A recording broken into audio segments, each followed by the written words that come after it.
નમસ્કાર વિદ્યાર્થી મિત્રો, વર્લ્ડ ઇનબોક્સ એકેડમી ગાંધીનગર ખાતે આપ સર્વનું હાર્દિક સ્વાગત છે. તમે જાણો છો તેમ કે ભાઈ વર્લ્ડ ઇનબોક્સ એકેડમીના અલગ અલગ સેન્ટર્સ ઉપર મોક ટેસ્ટનું એક સરસ મજાનું આયોજન ચાલી રહ્યું છે, જેની અંદર અત્યાર સુધીમાં આ જે કંઈ પેપર્સ લેવાયા છે એમાં સૌથી વધારે ભારણ ધરાવતા વિષયો એટલે કે મેથ્સ અને રિઝનિંગ, જેનું 60 માર્ક્સનું ભારણ છે, જેનું ઓલરેડી 6 પેપર્સનું સોલ્યુશન હું અહીંયા કરાવી ચૂક્યો છું. આજ રોજ આપણે 7મા પેપરનું સોલ્યુશન જોશું, તો ચોક્કસથી વિડીયોને લાઇક કરી દેજો અને પોતાના મિત્રો સુધી પણ પહોંચાડજો, જેથી કરીને હવે બહુ ગણ્યા ગાંઠિયા દિવસો વધ્યા છે તો એમાં સારામાં સારું રિવિઝન થઈ શકે. તો જોઈએ ક્વેશ્ચન નંબર 1, જેમાં આપણને કહેલું છે કે કોઈ વર્ષમાં એપ્રિલ મહિનાની 2 તારીખે શનિવાર હોય તો તે જ વર્ષમાં સપ્ટેમ્બર મહિનાની 15 તારીખે કયો વાર હશે.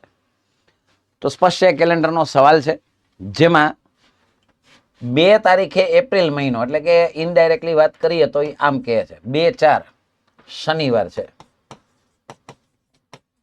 તો તમને સવાલ પૂછવામાં આવ્યો છે સપ્ટેમ્બરની 15 તારીખે, સપ્ટેમ્બર એટલે કે 9, આ કયો વાર આપણે શોધવાનો છે. બરાબર, તો મારે સૌ પ્રથમ આ રીતના કોઈ પણ ક્વેશ્ચનમાં દિવસોની ગણતરી કરવી પડે. મારે દિવસો ગણવા પડે તો ચોક્કસથી આપણે આ દિવસોની ગણતરી કરી લઈએ. તો જુઓ, ચોથો મહિનો, 5મો, 6ઠો, 7મો, 8મો અને 9મો મહિનો. તો નિશ્ચિતપણે મને અહીંયા ખ્યાલ હોવો જોઈએ કે કયા મહિનામાં કેટલા દિવસો હોય, તો એ તો જાણકારી આપણને હોય જ, ડેફિનેટલી હોય. તો સૌથી પહેલા એપ્રિલમાં 30 દિવસો હોય, પરંતુ એમાંથી 2 દિવસ ઓલરેડી જતા રહ્યા છે, તો એ 2 બાદ થાય એટલે 28 આવે. હવે ચાહો તો 28 ને એમને રાખી શકો, અધરવાઇઝ એને 7 વડે ભાગી નાખો. મારા મતે એ જ હેલું પડે. અથવા તમે કાયદેસર સરવાળો કરીને પછી 7 વડે ભાગાકાર કરો. પણ જો થોડુંક સ્માર્ટલી કામ કરીએ ને તો 7 ચોક 28 એટલે શેષ વધશે 0. એટલે હું 28 ને નહીં, હું 0 ને ધ્યાનમાં લઈશ. બસ 5મા મહિનામાં 31 દિવસ હોય તો 31 ને 7 વડે ભાગો, 7 ચોક 28 એટલે 3 વધે. 6ઠા મહિનામાં 30 દિવસ હોય, 7 ચોક 28 એટલે 2 વધશે. ફરી પાછા 31 એટલે અગેઇન 3. આની અંદર પણ 31 હોય એટલે 3, જુલાઈ ઓગસ્ટ બને 31 ના હોય. સપ્ટેમ્બરમાં ઉતાવળ ના થઈ જાય, ખાસ ધ્યાન રાખજો. સપ્ટેમ્બરની મને 15 તારીખ જ કહી છે એટલે ત્યાં મારે 15 દિવસ જ ગણવાના રહે. પહેલી જે ડેટ આપેલી હોય એને મારે બાદ કરવા પડે. લાસ્ટ ડેટ છે એમની એમ જ રહે, એટલે કે 15 ના 15, બટ 15 ને 7 વડે ભાગો, 7 દુ 14 એટલે કે 1 શેષ વધશે. હવે મારે આટલા જ દિવસો ધ્યાનમાં લેવાના છે. હા, એમાં પણ સરવાળો કરવાની જરૂર નથી, એમાં 7નો સરવાળો કરીને ઉડાડતા જાઓ. જેમ કે 3 ને 3 6 ને 1 7 નીકળી જશે. 7 દિવસે વાર રિપીટ થાય તો મારે 7 ને ધ્યાને લેવાના નથી. તો મારી પાસે વધે છે છેલ્લે 5, જે મારે શનિવારમાં ઉમેરવાના છે. શનિવારમાં 5 ઉમેરો એટલે તમારો જવાબ ગુરુવાર આવે. આ જવાબ છે આપણો, મતલબ કે ઓપ્શન બી છે એ આપણો પરફેક્ટ આન્સર થશે. તો કેલેન્ડરનો આસાન સવાલ, જેમાં મારે ટોટલ દિવસોની ગણતરી કરવી પડે. 2 એપ્રિલથી 15મી સપ્ટેમ્બર સુધીના તમામ દિવસોની ગણતરી કરવાની રહી. નેક્સ્ટ સવાલ છે શ્રેણી છે, જેમાં આપણને કહેલું છે કે 2 છે, અહીંયા 20 છે, અહીંયા બ્લેન્ક આપેલી છે, 110 આપેલી છે અને 182 આપ્યા છે. આ વચ્ચે ખાલી જગ્યા હોય ને એ થોડીક પીડાવાળી હોય. છેલ્લે ખાલી જગ્યા હોય ને એ વાંધો નહીં, વચ્ચે ખાલી જગ્યા થોડીક પીડા આપે, થોડીક મહેનત કરાવે. તો જુઓ, સૌ પ્રથમ અહીંયા હું ગેપ લઉં છું 18નો, અને અહીંયા જો તમે ગેપ વિચારીએ તો 72નો ગેપ છે. તો થોડોક આઈડિયા લગાવવો પડે આમાં. વચ્ચે ખાલી જગ્યા હોય ને થોડુંક મુસીબત વાળું હોય. તો જો અહીંયા 18 છે ને અહીંયા 72 છે, વચ્ચે બ્લેન્ક હોય ને ત્યારે એક વાત યાદ રાખવાની, 2 પેટર્ન વિચારવાની. 2, એક પેટર્ન તમારે આ વિચારવાની રહી અને એક આ વિચારવાની રહી. તો 18 અને 72નો જો રિલેશન શાંતિથી વિચારો તો 18નો ઘડિયો હોય એવું કદાચ ફીલ થાય કે 18 એકા 18, 18 દુ 36, 18 તેરી 54 અને 18 ચોક 72. આવું હોઈ શકે, આવું હું અનુમાન કરું છું. તો સીધી વાત છે, આમાં હું 36 ઉમેરીશ તો 56 થશે. હવે જો હું સાચો હોઉં તો 56માં 54 ઉમેરતા પાછા 110 થવા જોઈએ, જે થાય છે. 50 ને 50 100, 6 ને 4 10 એટલે કે 110 થાય છે. That's it. તો 56 રાઈટ આન્સર છે. એટલે ઇન શોર્ટ, વચ્ચે ખાલી જગ્યા વખતે થોડાક અનુમાનને આધારે આપણે જવાબ નક્કી કરવો પડે. તો મારો જવાબ 56 આવશે. 18નો ઘડિયો લીધેલો છે, જેમાં ગેપ દેખાય છે આપણને 18નો. ઓકે, કોડિંગ ડિકોડિંગનો સવાલ છે, જેમાં કહેલું છે કે સાંકેતિક ભાષામાં a બરાબર 26. બધાને ખબર છે એનો નંબર 1 જ હોય, પણ ઊંધેથી લખો તો એનો નંબર 26 થાય. બસ તો અહીંથી ખબર પડી ગઈ કે ઊંધી ABCD લેવન થશે, તો એનો નંબર 26 થશે. તો હવે સીધી વાત છે ROSE, આના પણ મારે ઉલટા નંબર લેવાના છે. તો ABCD સામે રાખજો. 18 નો કાયદેસર નંબર 18 છે, પણ ઉલટો નંબર જુઓ તો 9 આવશે. ઉલટો નંબર એટલે બીજું કાંઈ નહીં, તમે જે નંબર્સ લખેલા હોય એની સામેનો નંબર જોવાનો. જેમ કે એની ઉપર તમે 1 લખ્યા હોય, પણ એની સામે Z 26માં નંબરે હોય એટલે એનો નંબર 26 થઈ જાય. બસ આ રીતે. તો આરની સામે તમને 9 દેખાશે, ઓ નો નંબર તમને 12 દેખાશે. ઓ નો નંબર છે 15, પણ સામેનો નંબર 12 થાય. આનો નંબર 19 છે, પણ તમને 8 દેખાશે. આનો નંબર 5 છે, પણ તમને 22 દેખાશે. તો હું આ બધાનો સરવાળો કરું તો આ થયા 21 અને આ થયા 30. તો એનો સરવાળો 51 થાય, જે મને આપેલો છે. બસ તો એ જ રીતે ફ્લો માટેનો સરવાળો મારે શોધવાનો છે. FLOW આ મારે ચેક કરવાનો છે, વેરીફાઈ કરવાનો છે. તો F નો નંબર 6 છે, પણ સામેનો નંબર 21 થાય. આ 12 છે, પણ સામેનો નંબર 15 થાય. આ 15 છે તો 12 થાય. અને W જે છે એનો નંબર 23 છે કાયદેસર, પણ સામેનો નંબર 4 થાય. હવે હું આનો સરવાળો કરી લઉં તો 12 ને 4 16 ને 15 31 ને 1 32 ને 20 52 છે. એ મારો જવાબ હોવો જોઈએ. 52 છે. બી ઓપ્શન આ આપણો પરફેક્ટ આન્સર થશે. ઓકે, તો કોડિંગ ડીકોડિંગનો એક આસાન સવાલ હતો, પણ એમાં ઊંધી ABCD પ્રમાણે ક્રમ લેવાનો હતો, જે અહીંથી જ ખબર પડી જાય. A બરાબર 26 થી. નેક્સ્ટ સવાલ છે જેમાં તમને ઘડિયાળનો પ્રશ્ન દેખાય છે, જેમાં સ્પષ્ટતા કરી છે કે 7:20 થી 9:10 સુધીનો કલાકનો કાંટો કેટલા અંશનું ભ્રમણ કરશે. તો મિત્રો સૌથી પહેલા તો એ ઓબ્ઝર્વ કરો કે આ કલાકના કાંટાની વાત કરે છે, અને તમને નિશ્ચિતપણે ખબર હોવી જોઈએ કે કલાક કાંટો છે એ 1 કલાકમાં 30 ડિગ્રીનું ભ્રમણ કરે, અને એ જ કલાક કાંટો 1 મિનિટમાં 0.5 ડિગ્રીનું ભ્રમણ કરે, એટલે કે અડધો ડિગ્રી.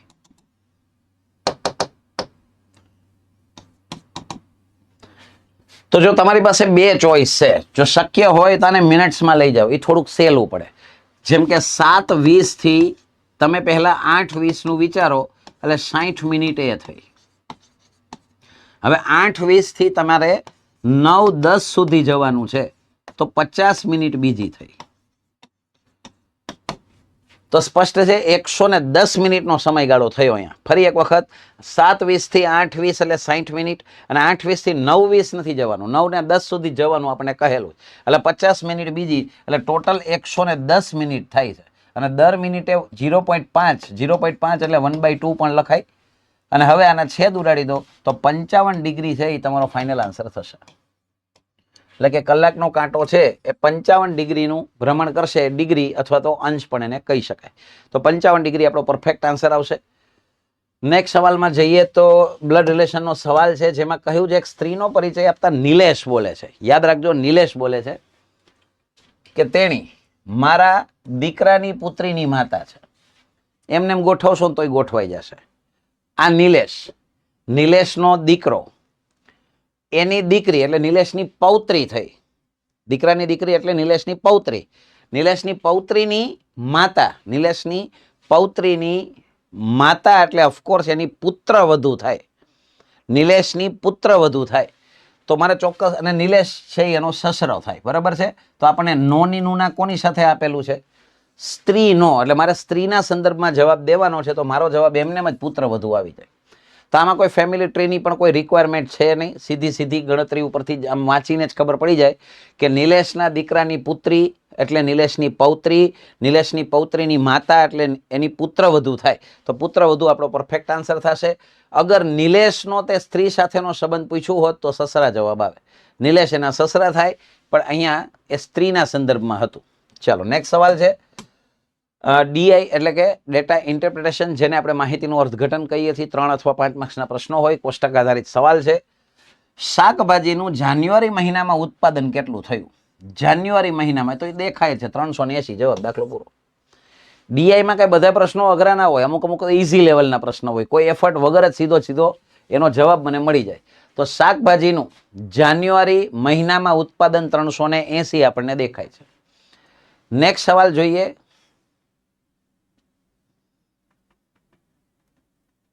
ઓકે, જેમાં કહેલું છે કઠોળનું શરૂઆતના 3 મહિનામાં કુલ ઉત્પાદન કેટલું? કઠોળનું શરૂઆતના 3 મહિનામાં, શરૂઆતના 3 મહિના એટલે આ 3 ની વાત કરે છે. કુલ ઉત્પાદન કેટલું? તો એક છે 360, એક છે 300 અને એક છે 320. તો સ્પષ્ટ છે આ થયા 900 અને 60 ને 20 એટલે 80, એટલે કે 980 છે એ આપણો જવાબ આવશે. તો આન્સર આવશે 980. ઓપ્શન એ છે એ આપણો પરફેક્ટ આન્સર થાય. કઠોળનું શરૂઆતના 3 મહિનાનું ટોટલ ઉત્પાદન આપણને પૂછેલું છે, આપણો જવાબ 980 થશે. નેક્સ્ટ સવાલ છે જેમાં કહેલું છે કે એપ્રિલમાં સાકરનો વપરાશ તે મહિનામાં તમામ ખાદ્ય પદાર્થોના વપરાશના આશરે કેટલા ટકા? ભૂલતા નહીં, અહીંયા ચોખ્ખું કીધું છે ના શબ્દ કોની આરે લખ્યો છે, ધ્યાનથી વાંચજો. ટકાવારીમાં છે ને આવા કીવર્ડ્સ પકડવા પડે ખાસ. તો એટલે ચોખ્ખું લખ્યું છે એપ્રિલમાં તમામ ખાદ્ય પદાર્થનો વપરાશ.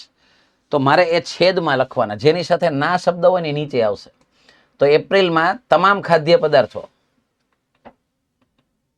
શું કહ્યું છે? સાકરનો વપરાશ તે મહિનામાં તમામ ખાદ્ય પદાર્થના વપરાશના આશરે કેટલા ટકા? તો જો ભાઈ, આપણે સાકર સિવાયની જે ગણતરી છે એને ધ્યાનમાં લેવાનું છે.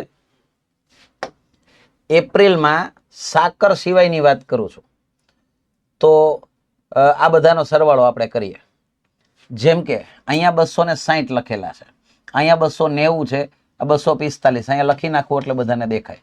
260, 290, 245, ત્યાર પછી 375 અને ત્યાર પછી 460. તો આમ તો સાકરને ધ્યાનમાં તો લેવી પડે આપણે, કારણ કે એને એમ ચોખવટ કરી છે કે તે મહિનામાં બાકીના એવું કઈ નથી લખ્યું, તમામ ખાદ્ય પદાર્થ. એટલે મારે બધાને ગણવું પડશે. ભાઈ સાકરને ગણું છું 210, તમામની વાત કરી છે એટલે એમાં સાકરે કાઉન્ટ થઈ જ જશે, યાદ રાખજો. તો આ બધાનો સરવાળો કરીએ આપણે. તો સૌથી પહેલા 5 ને 5 10 નો 0 વધી આવશે, 1 6 ને 1 7 ને 9 16 ને 4 20 ને 7 27 ને 6 33 ને 1 34, અહીંયા આવશે 3, 2 ને 2 4 ને 3 7 ને 2 9 ને 3 12 ને 4 16 ને 2 18, 1840 છે ને નીચે આવશે. ટોટલ બધાનું થઈને 1840 છે. એને જે કહ્યું હતું એ પ્રમાણે આપણે કરીએ છીએ. તમામ ખાદ્ય પદાર્થો 1840, ઉપર આવશે સાકર, સાકર છે 210, તો એ 210 અને ગુણ્યા 100. સાકરને કાઉન્ટ કરવાની છે, એને ચોખ્ખું કીધું છે તમામ, સાકર સિવાયને એવું કોઈ વર્ણન નથી કર્યું. હવે એને ટકામાં કન્વર્ટ કરો, જેની સાથે ના શબ્દ હોય ની નીચે લખાય. હવે આશરે જવાબ માંગેલો છે એટલે ઓફકોર્સ જવાબ પોઈન્ટમાં આવશે, એટલે આપણે એપ્રોક્સ આન્સર લઈ આવવાનો છે. બરાબર છે? તો જોઈએ આના 25 ચોક 100 કરીએ, 4 થી ઉડાડવાને. આપણો સવાલ આ છે, યાદ રાખજો, આ સવાલ છે. 4 થી ઉડાડો તો અહીંયા આવશે 4 4 16 અને 4 6 24. 4 4 16 એટલે 2 વધે અહીંયા અને 24 થાય, 4 6 24. હવે કશું ઉડતું નથી એટલે હવે મારે ઉપરનાનો બેનો ગુણાકાર કરવાનો. 25 ગુણ્યા 21 મારે કરવાના થશે. ચાલો, તો 25 ગુણ્યા 21 કરીએ તો 25 દુ 50, 500 ને 525 આવ્યો. એના ભાગ્યા મારે 46 કરવાના છે. તો આનો મારે ભાગાકાર કરવો રહ્યો, બીજો તો કોઈ ઓપ્શન નથી. 525 ને 46 વડે ભાગાકાર કરો ને એટલે 46 1 46, એટલે મને એટલી તો ખબર પડી ગઈ કે જવાબમાં આગળ એકડો આવશે. એટલે 2 ઓપ્શન તો નીકળી ગયા છે. 46 આમાંથી બાદ કરો ને એટલે 6 વધે, ઉપરથી આવ્યા 5, તો અગેન 1 થી જ ભાગ આવશે.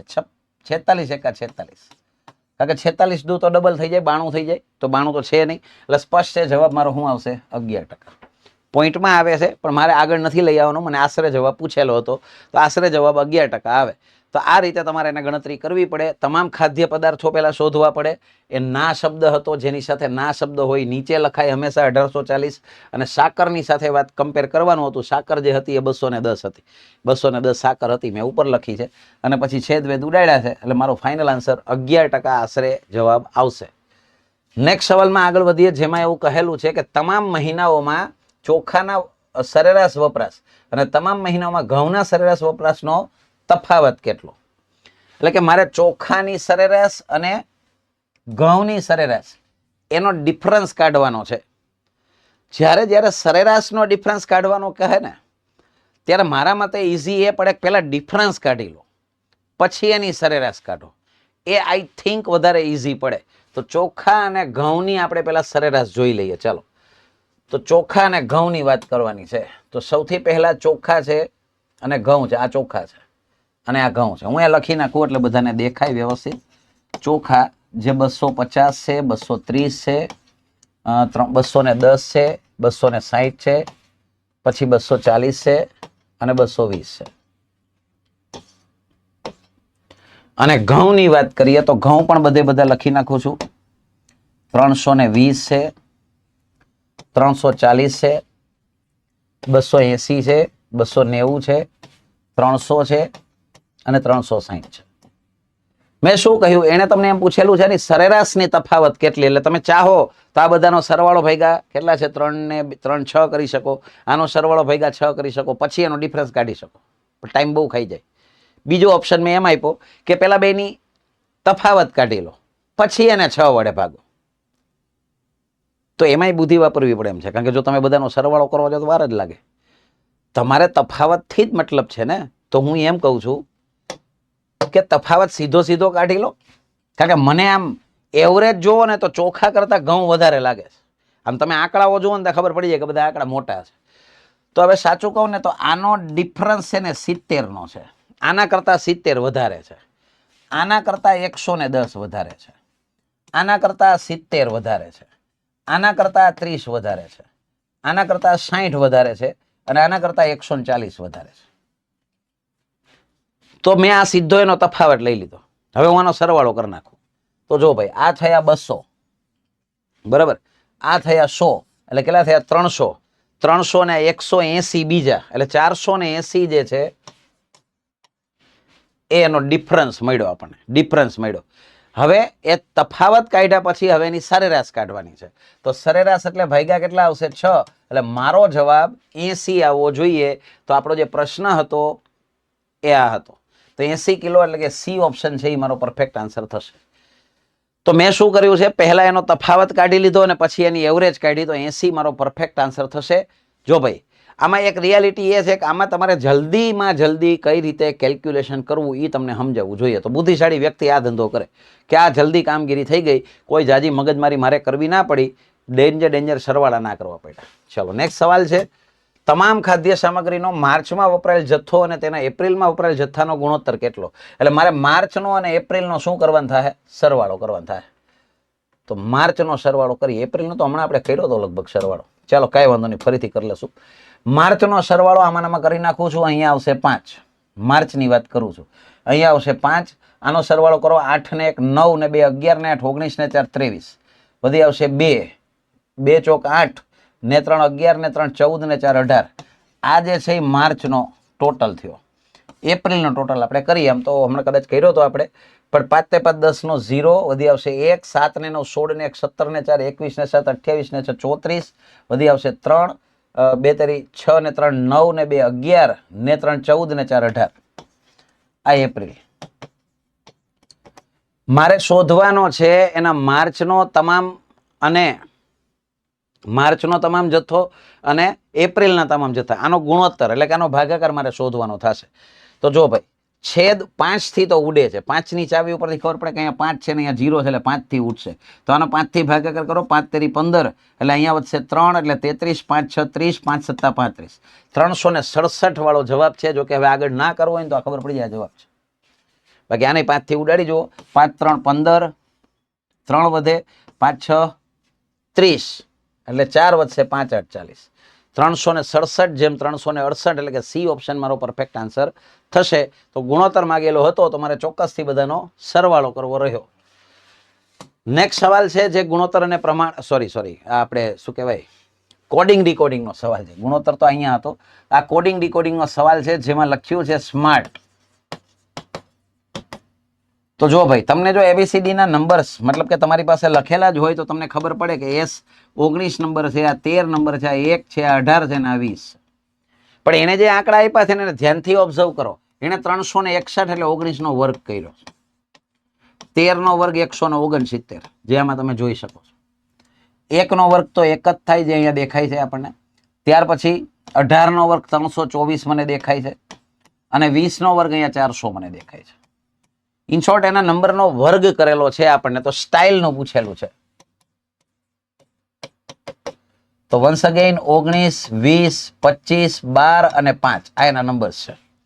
તો હું બધાના સરવાળા વર્ગ કરતો જાઉં. 19 નો વર્ગ 361, 20 નો વર્ગ 400, 25 નો વર્ગ 625, 12 નો વર્ગ 144 અને છેલ્લે 25. તો હું છેલ્લે 144 25 જોઉં, જો મને સીધી ખબર પડી જાય તો 144 25 આમાં છે, 144 25 આમાં છે, એટલે આ બે તો નીકળી ગયા, આમાં નથી 144 25. હવે હું બાકીના આંકડા વેરીફાઈ કરી લઉં તો 361 400, 361 400 બંનેમાં છે, 625 પણ બંનેમાં છે. અચ્છા 25, અચ્છા સોરી, આમાં 25 આપેલા હતા, નથી આમાં ક્યાંય નથી, પતી ગયું ને, એક જ જવાબ છે, આમાં ક્યાં આપ્યા? 144 52 આપેલા છે, તો બસ અહીંથી જ જવાબ ખબર પડી ગઈ. 144 25 વાળો મારો જવાબ છે, જે ઓપ્શન એ માં મને દેખાય છે. છેલ્લા 5 આંકડા ઉપરથી જ ખબર પડી ગઈ, તો એ ઓપ્શન છે એ આપણો પરફેક્ટ જવાબ અહીંયા સેટ થાય છે. કોડિંગ ડીકોડિંગ નો આસાન સવાલ. દિશાંતર, તો જો ભાઈ દિશાંતરમાં એને શું કહ્યું છે? પશ્ચિમ દિશામાં જઈ રહ્યા છે અને પછી 180 ડિગ્રી ફરે છે. જો હંમેશા યાદ રાખજો, આમાં કઈ દોરવાનું ના હોય. બે ઘટનામાં કઈ દોરવાની જરૂરત જ નથી. એક તો 180 ફરે ને, કોઈ પણ વ્યક્તિ 180 એટલે કે 180 ડિગ્રી ફરે એટલે ઓપોઝિટ ડિરેક્શન જ આવે. ઉત્તરમાં જતો હોય અને 180 ફરે એટલે દક્ષિણમાં જાય. પૂર્વમાં જતો હોય ને 180 ફરે એટલે પશ્ચિમમાં જાય. તો અહીંયા એને પશ્ચિમમાં જતો હતો ને 180 ફેર્યો તો જવાબ શું આવશે? પૂર્વ આવશે. 180 ડિગ્રી એટલે ઓપોઝિટ ડિરેક્શન, હંમેશા યાદ રાખજો. બે વસ્તુમાં ગણતરી કોઈ દી નહીં કરવાની, મીન્સ કે દોરવાની કઈ જરૂર નથી. 180 એટલે ઓપોઝિટ થાય અને 360 એટલે એની જ દિશા આવે. કે પશ્ચિમમાં જતો હતો ને 360 ડિગ્રી ફેર્યો તો એ પશ્ચિમમાં જ આવ્યો. ન્યા ઉભો ઘૂમરા લે છે, એનો મતલબ આવો થાય 360 નો અર્થ. બરાબર. ચાલો નેક્સ્ટ સવાલ છે શ્રેણીનો. 2 12 60 240 720. આ શ્રેણીઓને છે ને ઓળખતા ખાસ આવડતું હોવું જરૂરી છે. અહીંયા થોડોક આઈડિયા આવવો જોઈએ કે તમે આંકડાઓનો જરાક આમ વેરિએશન જોવો તો 2 પછી 12 સુધી તો સમજાય, પણ પછી સીધા 60 થયા, પછી સીધા 240 અને પછી સીધા 720, એટલે આમાં કંઈક ગણા હોય, ગુણાકાર, ઇન શોર્ટ ગુણાકારનો લોજિક હોઈ શકે. તો શાંતિથી જુઓ ને તો અહીંયા 6 વડે ગુણ્યા છે, 2 6 12 થાય, 12 5 60 થાય, 60 ગુણ્યા 4 240 થાય. તો હવે અહીંયા ગુણ્યા 6, અહીંયા ગુણ્યા 5, અહીંયા ગુણ્યા 4, તો અહીંયા ગુણ્યા 3, 24 72. તો હવે ગુણ્યા 2 જ આવે. તો આના ડબલ કરો ને એટલે 1440 છે, એ તમારો પરફેક્ટ આન્સર થાય. ઓપ્શન એ છે એ રાઈટ આન્સર છે. 1440 છે એ આપણો પરફેક્ટ આન્સર થશે. ડન છે. તો શ્રેણીનો આ પણ આમ આસાન ગણાય, પણ એને ઓળખતા શીખવું મહત્વનું છે કે શ્રેણી ભયાનક રીતે વધતી હોય તો આવું જ કંઈક લોજિક હોય. ચાલો પછી છે તુલના આધારિત સવાલ, જેમાં એવું કહેલું છે 5 લોકોની ઉંમરની વિગત છે. એચ સૌથી મોટો છે, બી અને સી એ ડી કરતા નાના છે. હવે ડી ની આપણને નથી ખબર, પણ ડી અહીંયા ક્યાંક લખીએ. આના કરતા નાના છે બી અને સી. ક્યાં બી ને ક્યાં સી હાલમાં નથી ખબર, પણ આનાથી નાના છે એટલી ખબર છે. બરાબર. હવે આગળ જો, ડી કરતા નાનો છે સી, ડી કરતા નાનો છે સી, તો એ તો અમને કીધું નહીં ખબર ભાઈ. ઓકે સોરી, બી અને સી બંને ડી કરતા નાના. હવે આગળ વાંચો, એચ કરતા નાનો છે ઈ, એચ કરતા નાનો છે. હવે એચ કરતા નાનો છે, હવે એ ક્યાં નાનો છે, ક્યાં આવશે એવી કોઈ સ્પષ્ટતા નથી થતી. એચ કરતા નાનો એટલે અહીંયા આવી શકે, અહીંયા બી આવી શકે, અહીંયા બી આવી શકે, અને સૌથી નાનો હોઈ શકે, કારણ કે એ કોઈ એચ ની કમ્પેરિઝનમાં નથી. તો એનો પ્રશ્ન શું છે? તેઓમાં ત્રીજું સૌથી નાનું કોણ છે? જો અહીંયા જરાક ધ્યાનથી વાંચજો, એચ સૌથી મોટો, સી ડી કરતા નાના કોણ છે? બી અને સી છે. પછી કીધું એચ કરતા નાનો ઈ છે. તો જો ભાઈ એના અહીંયા ચોખવટ કરી હતી કે ડી કરતા નાના બી અને સી છે અને એચ કરતા નાનો ઈ છે. તો ઈ છે ને મારે અહીંયા વચ્ચે લેવો પડે એવું અનુમાન કરી શકો, કારણ કે એચ કરતા નાનો કહ્યો છે, ડી ની સાથે કોઈ કમ્પેર નથી કરીને. અહીંયા ચોખવટ જ કરી હતી કે ડી કરતા નાના આ બંને છે. તો એનો પ્રશ્ન હતો તેઓમાં ત્રીજું સૌથી નાનું કોણ? તો આ બે માંથી કોઈક નાનું છે, એક નાનો છે ને એક મોટો છે, ખબર નથી. તો ત્રીજા નંબરે ડી આવે. તો મારો જવાબ અહીંયા ડી સેટ કરી શકાય, ડી સેટ કરી શકાય. ડી છે એ ત્રીજા નંબરનો સૌથી નાનો હશે. આ સૌથી નાનો ગણો, આમાંથી એક નાનો છે ને એક બીજા નંબરનો છે ને આ ત્રીજા નંબરનો છે. તો ડી પરફેક્ટ આન્સર અહીંયા સેટ થાય, ત્રીજું સૌથી નાનું.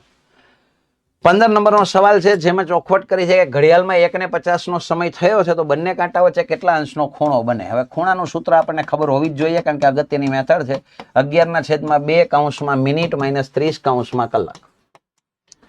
તો જો ભાઈ અહીંયા 11/2 મિનિટ છે 50 અને કલાક છે 1, અને હવે આના છેદવેદ ઉડાડો તો અહીંયા આવશે 25, આનો ગુણાકાર થાય 275 અને અહીંયા આવશે 30. જેની બાદબાકી 245. તો 245 ડિગ્રીનો ખૂણો બનશે જે આપણને દેખાય છે. પણ ઘણીવાર એવું બને છે કે આપણો જે જવાબ છે એ ઓપ્શનની અંદર નથી દેખાતો, તો મારે બીજી શક્યતા યાદ રાખવાની, 360 માંથી આને બાદ કરવાનું. 245 આવ્યો ને ઓપ્શનમાં નથી તો ખોટું છે એમ નહીં માની લેવાનું. 360 માંથી ખૂણો બાદ કરવો પડે. કેમ? તો કે ઘડિયાળમાં દરેક સમયે ખૂણા હંમેશા બે બને, એક અંદરની તરફ બને અને એક બહારની તરફ બને. બરાબર? તો આ 245 એ રાઈટ જ છે, પણ એ નથી આપ્યો તો આ બીજી બાદ બાકી કરશો તો 115 ડિગ્રી છે એ તમારો જવાબ આવશે. સી ઓપ્શન આપણો પરફેક્ટ આન્સર થશે. ડન છે? તો ખૂણો શોધવા માટેની એક સિમ્પલ ફોર્મ્યુલા છે જેમાં કિંમત મૂકીને તમે આન્સર લઈ આવી શકો.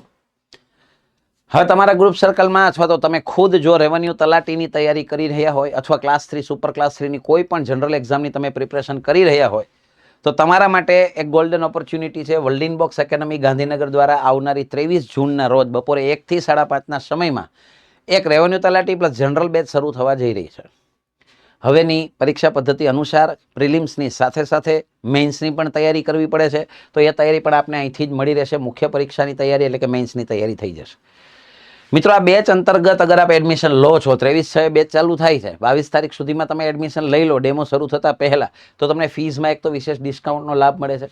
સાથે સાથે આ બેચની અંદર આપને જરૂરી તમામ પ્રકારનું સાહિત્ય એટલે કે મટીરિયલ એકેડમી તરફથી મળી રહેશે. લાઇબ્રેરીની સુવિધા મળી રહેશે.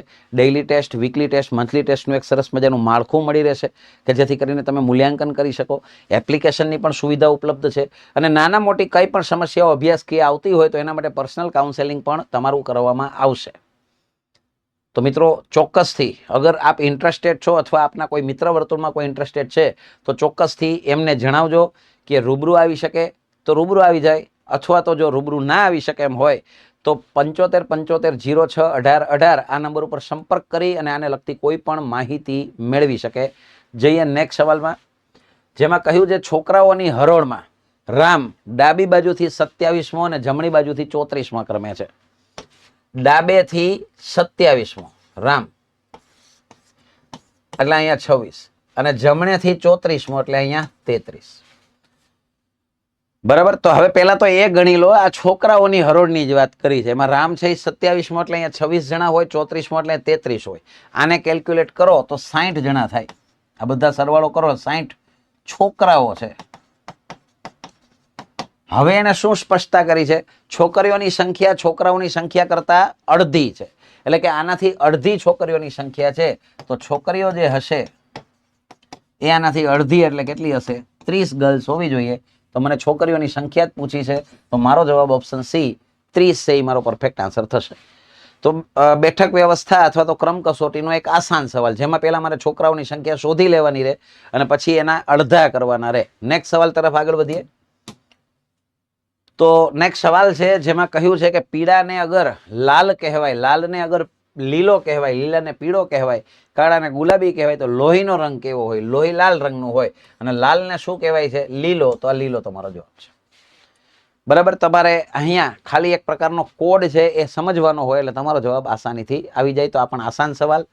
નેક્સ્ટ સવાલમાં આગળ વધીએ, જેમાં એવું કહેલું છે કે નીચે આપેલા વિકલ્પો પૈકી 3 વિકલ્પો સમાન ગુણધર્મ ધરાવે છે, તો તેઓ સમાન ના હોય એવો યોગ્ય વિકલ્પ શોધો. તો જુઓ, ઉપર, નીચે, આગળ અને નાનું. તો શાંતિથી વિચારો તો આ બધી અલગ અલગ દિશાઓ બતાવે છે. ઉપર, નીચે, આગળ, પાછળ આ બધી દિશાઓ થાય, પણ આ દિશા નથી દર્શાવતું.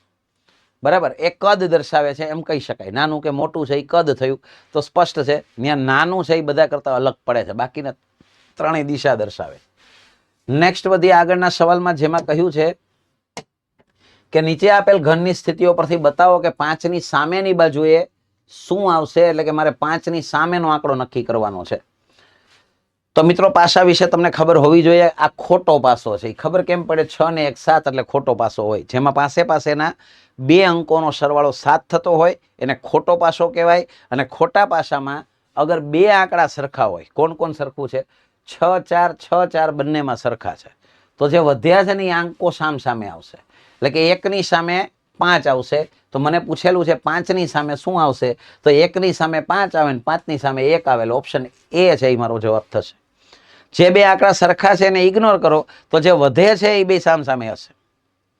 નેક્સ્ટ સવાલમાં આગળ વધીએ. 1958 ને સમાન વર્ષ આની પહેલા ક્યારે આવેલું હશે?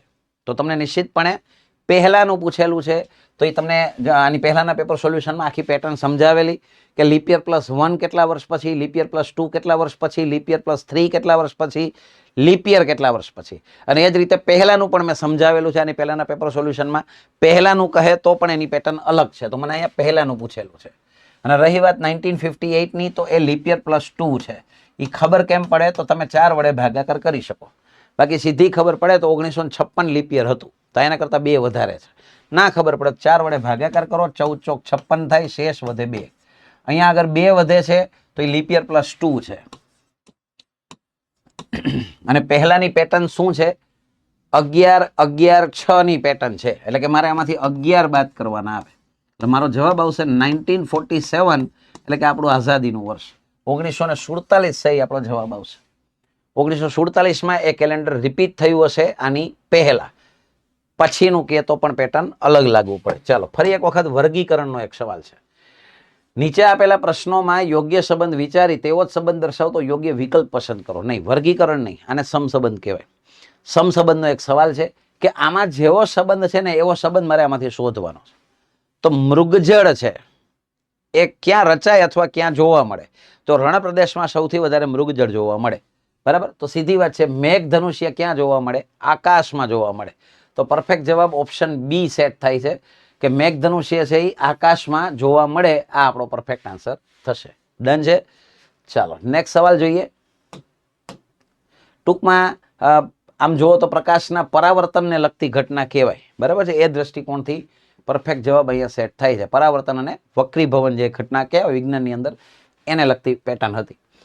કોઈ સાંકેતિક ભાષામાં મુગો બરાબર કંઈક લખ્યું ને ટકો બરાબર કંઈક લખ્યું ને ભૂરો બરાબર કંઈક પૂછ્યું, તો ભૂરો આવ્યો. તો હવે અહીંયા દેખાય જ છે m બરાબર 13 છે. ડાયરેક્ટ નંબર જુઓ તો ખબર પડી જશે.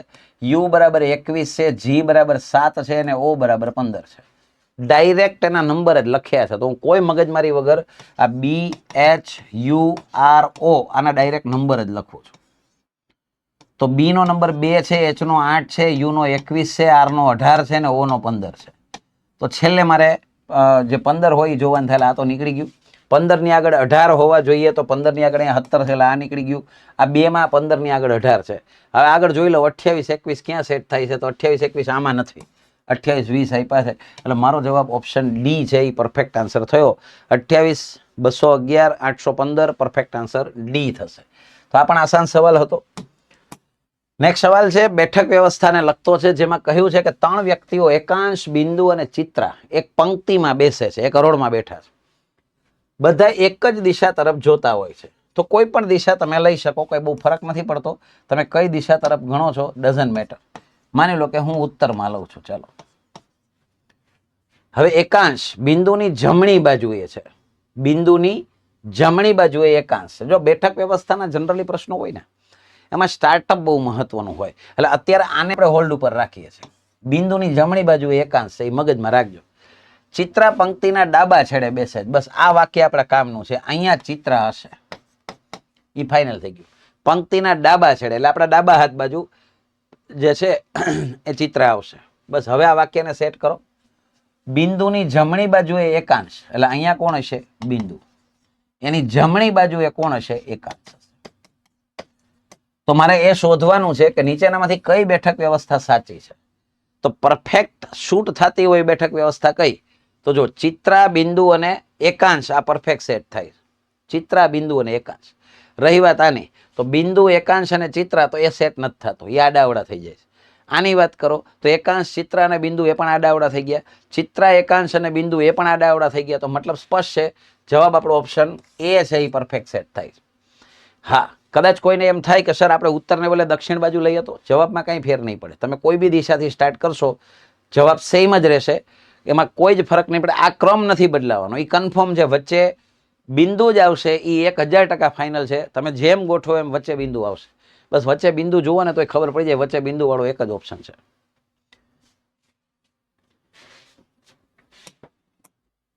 રામ તેના પ્રારંભિક સ્થાનથી ઉત્તર દિશામાં 24 કિલોમીટર ચાલે છે. ત્યાંથી જમણી બાજુ 7 કિલોમીટર ચાલે છે. તો તેના પ્રારંભિક સ્થાનથી કેટલો દૂર હશે? તો આમ તો તમે થોડુંક પ્રેક્ટિકલી વિચારો ને, 24 અને 7 જો તમને પાયથાગોરસની ત્રિપુટી આવડે ને તો સીધો સીધો 25 જવાબ આવે, કાંઈ મગજમારી વગર. પણ છતાંય આપણે દોરીએ છીએ. ચાલો, આ ઉત્તર દિશામાં 24, ત્યાંથી જમણી બાજુ 7, જમણી એટલે કાંટાની દિશામાં 7 કિલોમીટર. તેનો પ્રશ્ન છે તેના પ્રારંભિક સ્થાનથી તેનું અંતર, આ એનું પ્રારંભિક સ્થાન છે, આ શોધવાનું છે. તો 24, 7, 25 ની ત્રિપુટી છે, તો સીધી સીધી ત્રિપુટી તમને યાદ હોય તો 25 સીધો જવાબ આવી જાય. પણ માની લો કે કોઈને નથી ખબર, ચાલો તો પાયથાગોરસ સૂત્રનો ઉપયોગ કરવો પડે કે AC² is equals to AB². AB² એટલે 24 નો વર્ગ 576 થાય, અને BC² એટલે 7 નો વર્ગ 49 થાય. આનો સરવાળો કરો એટલે 625 આવે, જેનું વર્ગમૂળ કાઢો એટલે 25 આવે. આ આપણો જવાબ છે. બરાબર, ત્રિપુટી આવડતી હોવી જરૂરી છે અહીંયા આપણને દિશાંતર માટે ખાસ, તો એ સીધું સીધું થઈ જાય તો કાંઈ મગજમારી ના રહે.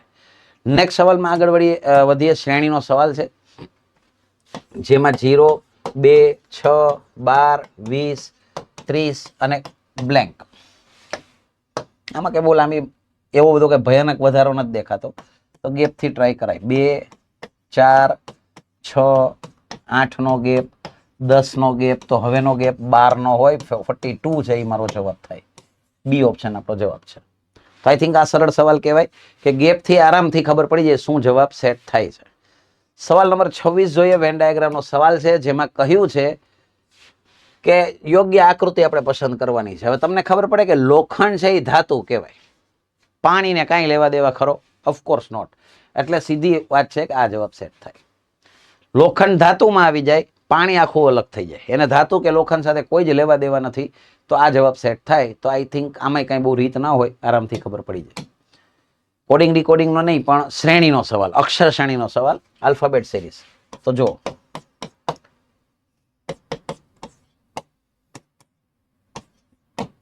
આ રીતે છે. તો ABCD જુઓ તો ખબર પડે. આનો નંબર 6 છે, આનો 8 છે, એટલે +2 કર્યા છે. આ 8 માંથી 10 એટલે +2 કર્યા છે. તો હવે 10 ને 2 12માં નંબરે L આવે, એટલે પેલો L વાળો જવાબ હોય, એટલે આ તો પેલા જ નીકળી ગયો, અને અહીંયા 3 માં L આપ્યા છે. એટલે અમારે નિશ્ચિતપણે બીજો આલ્ફાબેટ લઈ આવવો જ પડશે. ચાલો હવે આને ABCD પ્રમાણે જોતા જાઓ, એટલે તમને ખબર પડી જાય કે સૌથી પહેલા X છે 24માં નંબરે છે, અને U છે 21માં નંબરે છે. 24 માંથી 21 કર્યા એટલે -3 કહેવાય. આ 21માં નંબરે છે. Q નો નંબર જોશો તો 17 દેખાશે, 17. તો 21 માંથી 17 એટલે -4 થાય. તો હવે મારે ઓફકોર્સ -5 કરવા પડે. 17 માંથી 5 બાદ કરો એટલે 12 આવે, ને 12માં નંબરે L છે, તો આ મારો જવાબ છે. ડબલ L છે, એ આપણો પરફેક્ટ આન્સર થશે. પેલી પેટર્નમાં +2 કર્યા છે, બીજી પેટર્નમાં -3, -4, -5 આ રીતે થાય છે. બરાબર, બે પેટર્ન મિક્સ કરેલી છે. તો આ પણ સરળ સવાલ કહેવાય, આમાં કઈ બહુ મગજમારી ના હોય, આરામથી ખબર પડી જાય. ABCD સામે રાખવી એટલે આરામથી થઈ જાય. ચાલો પછી કહેલું છે કે Q નો પુત્ર P છે. બ્લડ રિલેશન નો સવાલ. Q, આનો પુત્ર P, Q ની જેન્ડર નથી ખબર. S ની માતા R છે, એની આપણને ખબર નથી, આને હોલ્ડ ઉપર રાખો. અને P ની પત્ની છે, અને લખ્યું હોય ને અને, એટલે આની વાત થાય છે. P ની પત્ની R છે, આની પત્ની R છે, પત્ની છે એટલે માઇનસ. અને S ની માતા પણ R છે. ઇન શોર્ટ આ બંનેનું સંતાન S થાય. ચાલો, S ની જેન્ડર નથી ખબર, આગળ વાંચો. પતી ગયું ને આમ તો. Q નો પુત્ર P, S ની માતા R, ઓકે, અને P ની પત્ની R, P ની પત્ની R, ઓકે, પરફેક્ટ. ચાલો, તો Q નો R સાથેનો સંબંધ જણાવો. તો તમને એટલી તો ખબર પડે છે કે Q નો આ દીકરો છે અને આ એની પત્ની, એટલે કે આ એની પુત્ર વધુ થાય. પણ અહીંયા નોનીનું ના શબ્દ કોની યાર લખ્યો છે? Q સાથે લખેલો છે, એટલે મારે Q ના સંદર્ભમાં જવાબ દેવાનો છે. તો આના માટે, R માટે Q છે એના સસરાય થઈ શકે, સાસુ પણ થઈ શકે. એટલે જવાબ ખરેખર એવો આવે કે નક્કી ના કરી શકાય. પણ મિત્રો ભૂલાય નહીં, આખરી નિર્ણય ઓપ્શનને જોઈને લેવાનો હોય. તો જો ભાઈ, સાસુય ઓપ્શનમાં આપ્યું છે, સસરાય આપ્યું છે, તો તમે સમજી શકો છો આ એની સાસુય હોઈ શકે, સસરાય હોઈ શકે. પણ ત્રીજા ઓપ્શનમાં શું લખેલું છે? A અથવા B. તો મારો જવાબ A અથવા B આવશે, મતલબ કે C ઓપ્શન જવાબ આવશે. સાસુ અથવા સસરા બેમાંથી એક છે, એ કન્ફર્મ છે. બરાબર, તો આવું પણ ધ્યાનમાં રાખજો. નક્કી ન કરી શકાય પણ આવી શકે. પણ હાલમાં જે રીતે ઓપ્શન સેટ કર્યા છે એ પ્રમાણે જવાબ તો મળે છે. લસા ગુસ્સાનો દાખલો છે 132, 204 અને 228. આનો ગુસ્સા કેટલો? હવે ગુસ્સા એટલે વાસ્તવમાં શું ભાઈ? આ ત્રણેય સંખ્યા જેના ઘડિયામાં આવતી હોય ને એનો ગુસ્સા હોય. ત્રણેય સંખ્યા જેના ઘડિયામાં આવે ને એનો ગુસ્સા હોય. મોટા મોટો ઘડિયો લેવાનો હોય એટલું યાદ રાખજો.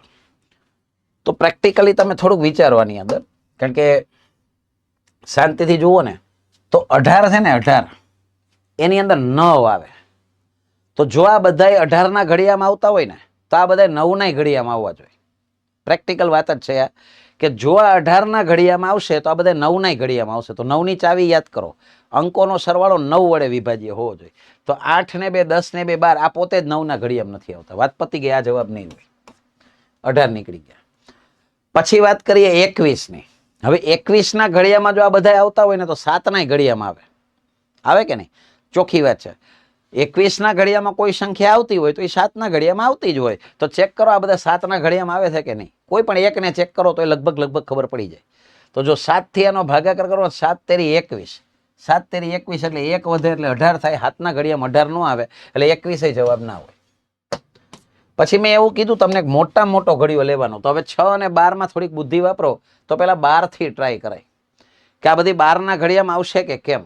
તો 12 વડે ભાગાકાર ના કરવાનો હોય, બુદ્ધિ જ વાપરવાની હોય. 12 એટલે વાસ્તવમાં 4 તેરી 12 થાય. એટલે કે જો 12 ના ઘડિયામાં આવશે તો આ બંને 4 ના ઘડિયામાં આવતા હશે અને 3 ના ઘડિયામાં આવતા હશે. તો ચેક કરો 4 ની ચાવી શું છે? છેલ્લા 2 અંકો 4 વડે વિભાજ્ય હોય તો એ છે જ. 4 ના ઘડિયામાં તો નિશ્ચિતપણે આવે છે. 3 ની ચાવી શું છે? અંકોનો સરવાળો 3 વડે વિભાજ્ય હોવો જોઈએ. તો 2 ને 3 5 ને 1 6 3 વડે વિભાજ્ય, 4 ને 2 6 3 વડે વિભાજ્ય, 8 ને 2 10 ને 2 12 3 વડે વિભાજ્ય. તો પરફેક્ટ જવાબ ઓપ્શન એ થશે. કારણ કે આ બધી જ સંખ્યા 12 ના ઘડિયામાં નિશ્ચિતપણે આવશે જ. એ ફૂલ એન્ડ ફાઇનલ છે. બરાબર? તો 12 છે એ મારો જવાબ થાય. અને ભૂલાય નહીં 6 ના ઘડિયામાં ત્રણેય આવતા જ હોય. 12 ના ઘડિયામાં હવે 6 માં આવતા જ હોય. પણ મોટામાં મોટો ઘડિયો લેવાનો હતો એ ભૂલતા નહીં. 6 ભૂલથી ટીક ન થઈ જાય. ગુસ્સા એટલે જે ઘડિયામાં ત્રણેય સંખ્યા આવે એનો ગુસ્સા હોય. 4 5 9 18 34 આવું કંઈક ભયાનક લખ્યું છે.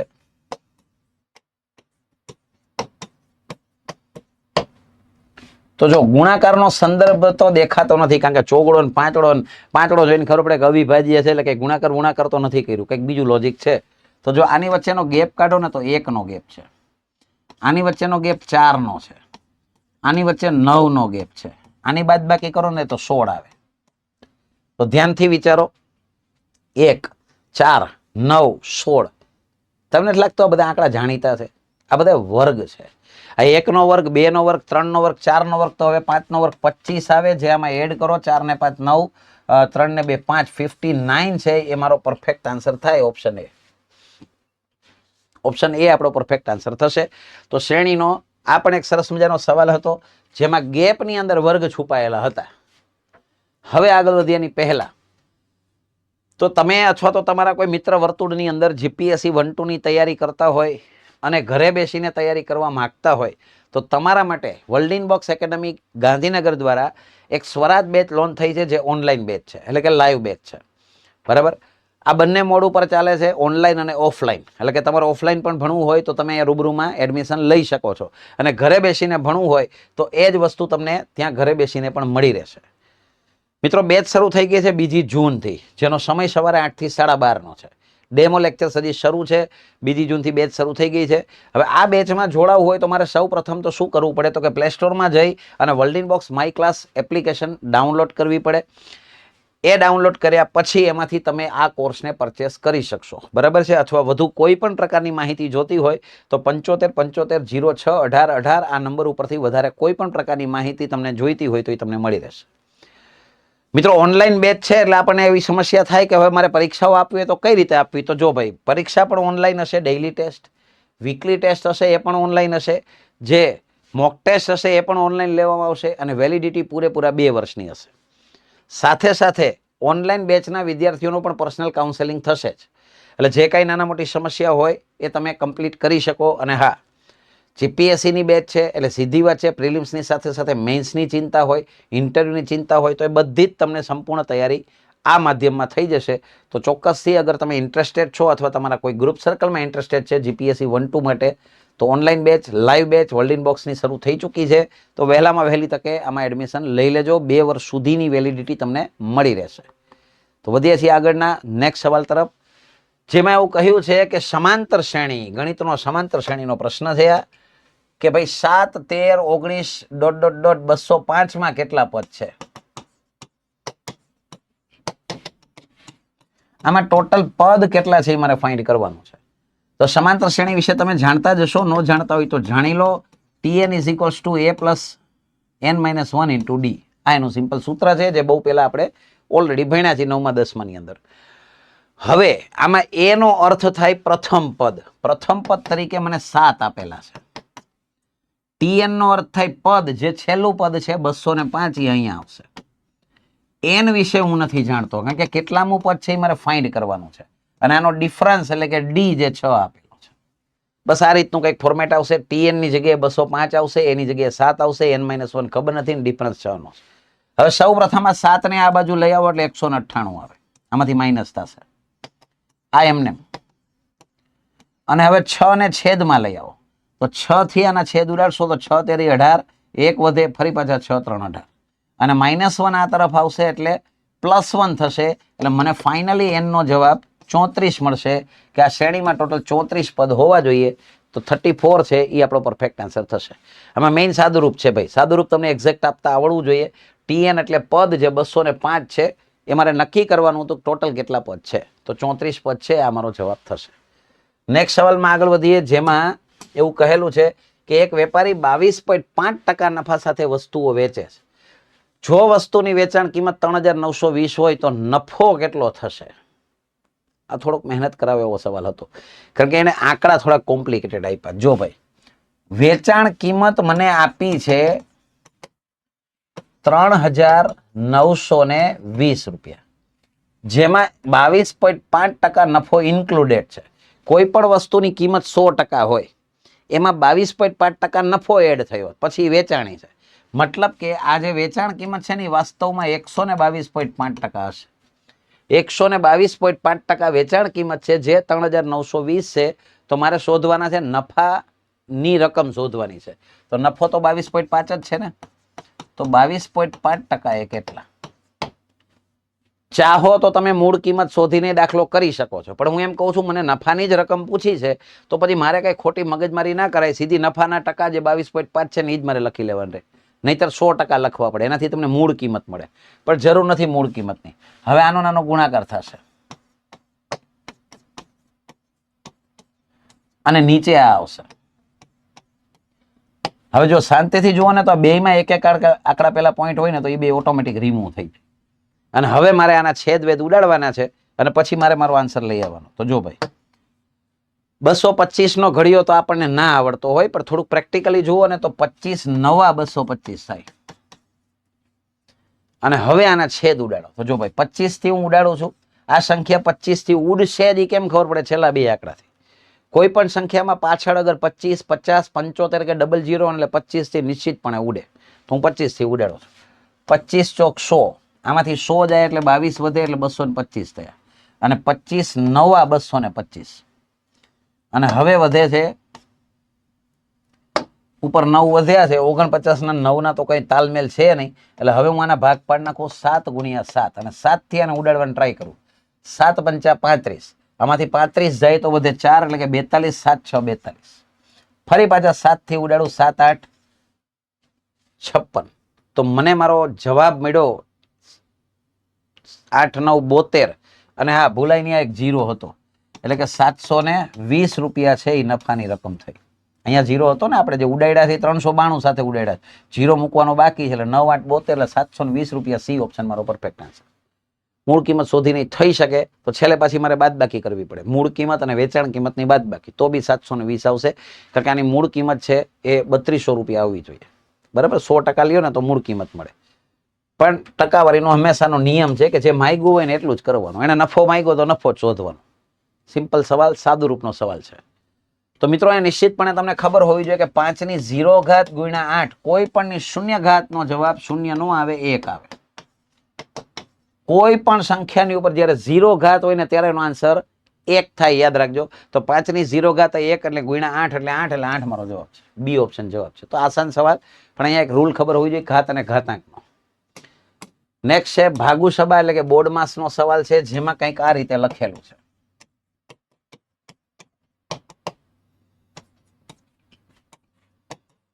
તો જો ભાઈ, આનો ભાગાકાર કરો ને એટલે 8 ભાગ્યા 4 એટલે 2 આવે. જે 2 નો આ 2 સાથે ગુણાકાર કરો એટલે 4 થાય. 4 ને આ 3 સાથે ગુણાકાર કરો એટલે 12 થાય. ઇન શોર્ટ આવી કઈક પરિસ્થિતિ આવી. આ થયા 2, 2 ગુણ્યા 2 એટલે 4, 4 તેરી 12. 40 માઇનસ 12 માઇનસ 28. તો બસ થઈ ગયું ને.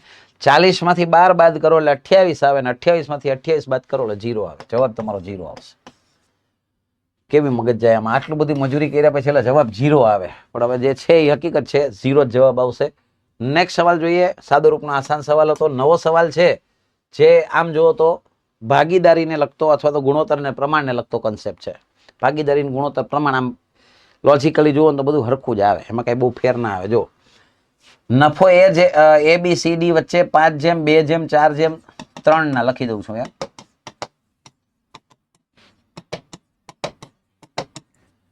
હવે શું કહેવું છે? સી ને ડી કરતા 2000 રૂપિયા વધુ નફો મળે છે.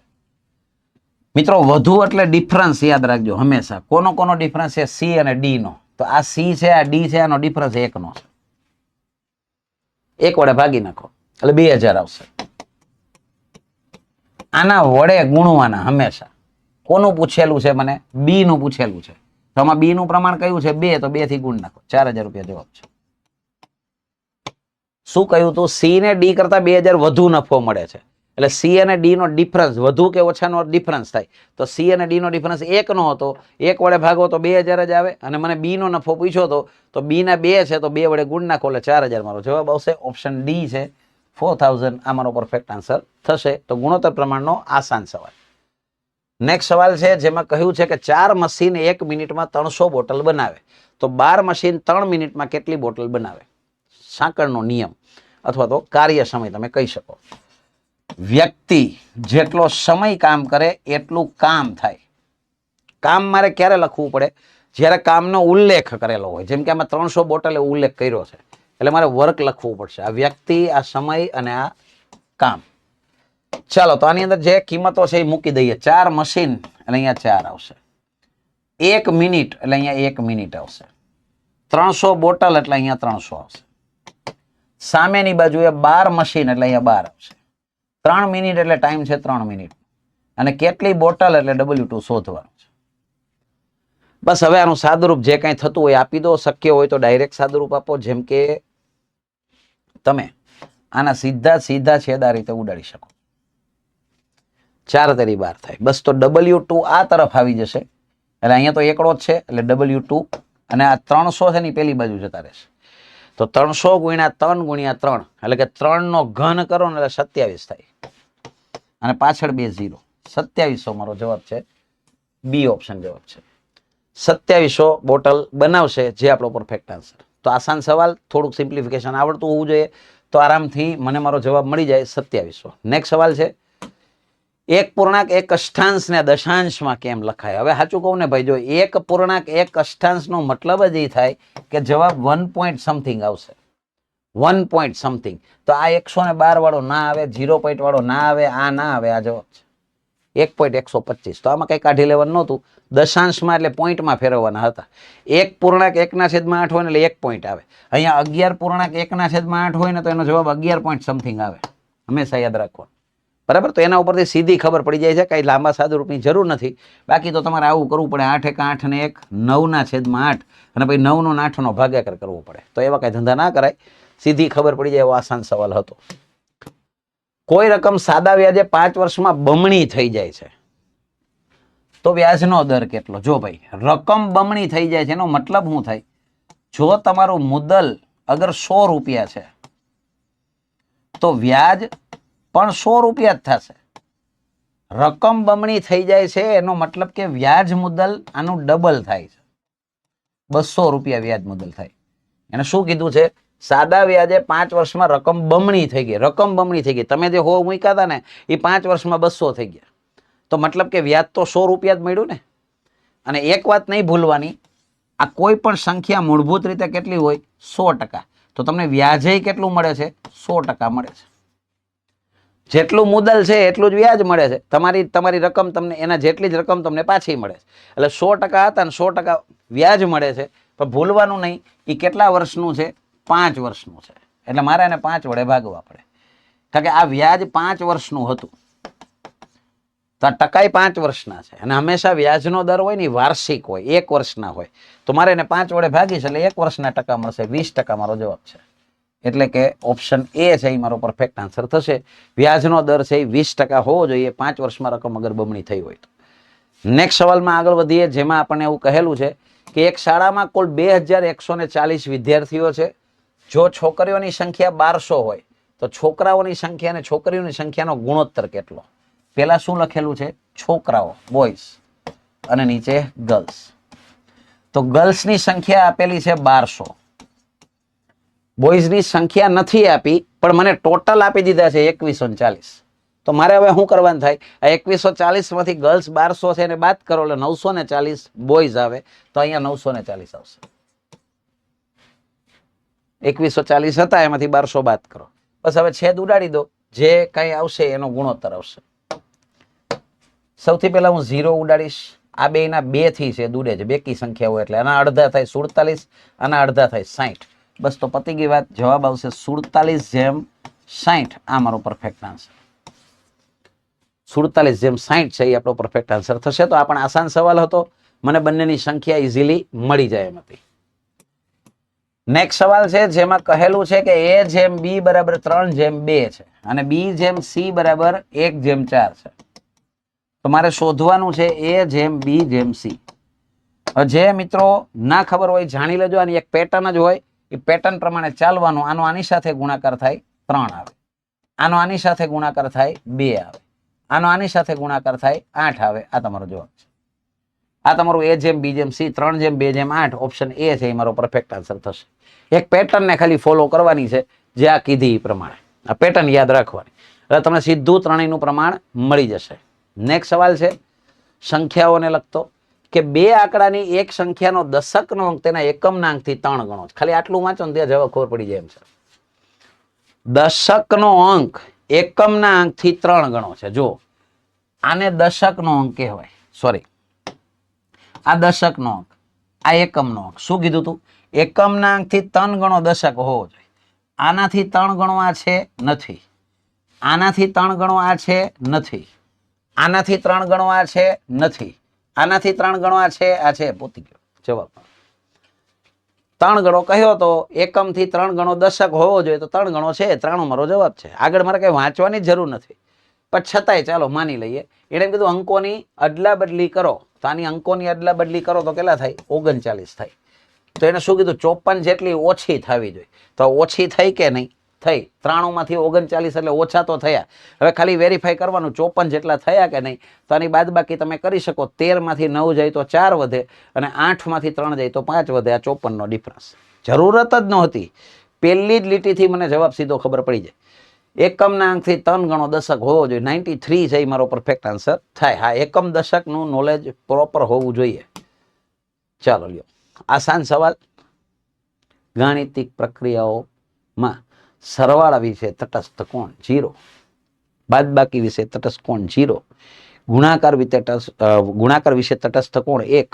ખબર પડે આપણને તો બસ જવાબ 0 આવશે. આમાં કોઈ રીત ના આવે, સીધો સીધો એક થિયરી બેઝ ક્વેશ્ચન હતો.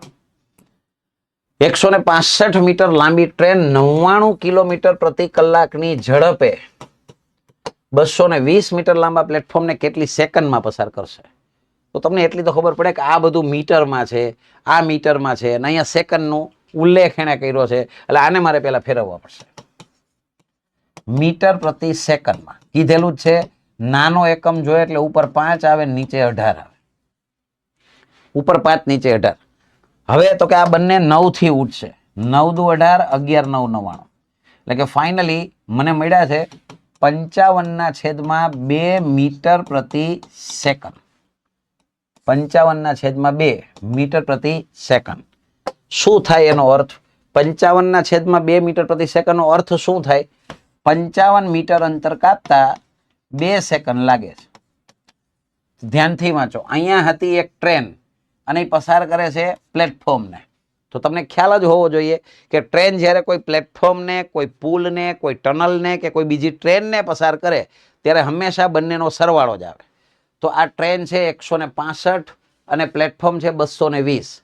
તો એ બેનો સરવાળો કરો તો 216 એટલે 300, 65 ને 20 એટલે 85, એટલે 385 મીટર આવ્યું. કેટલો સમય લાગે? That's it.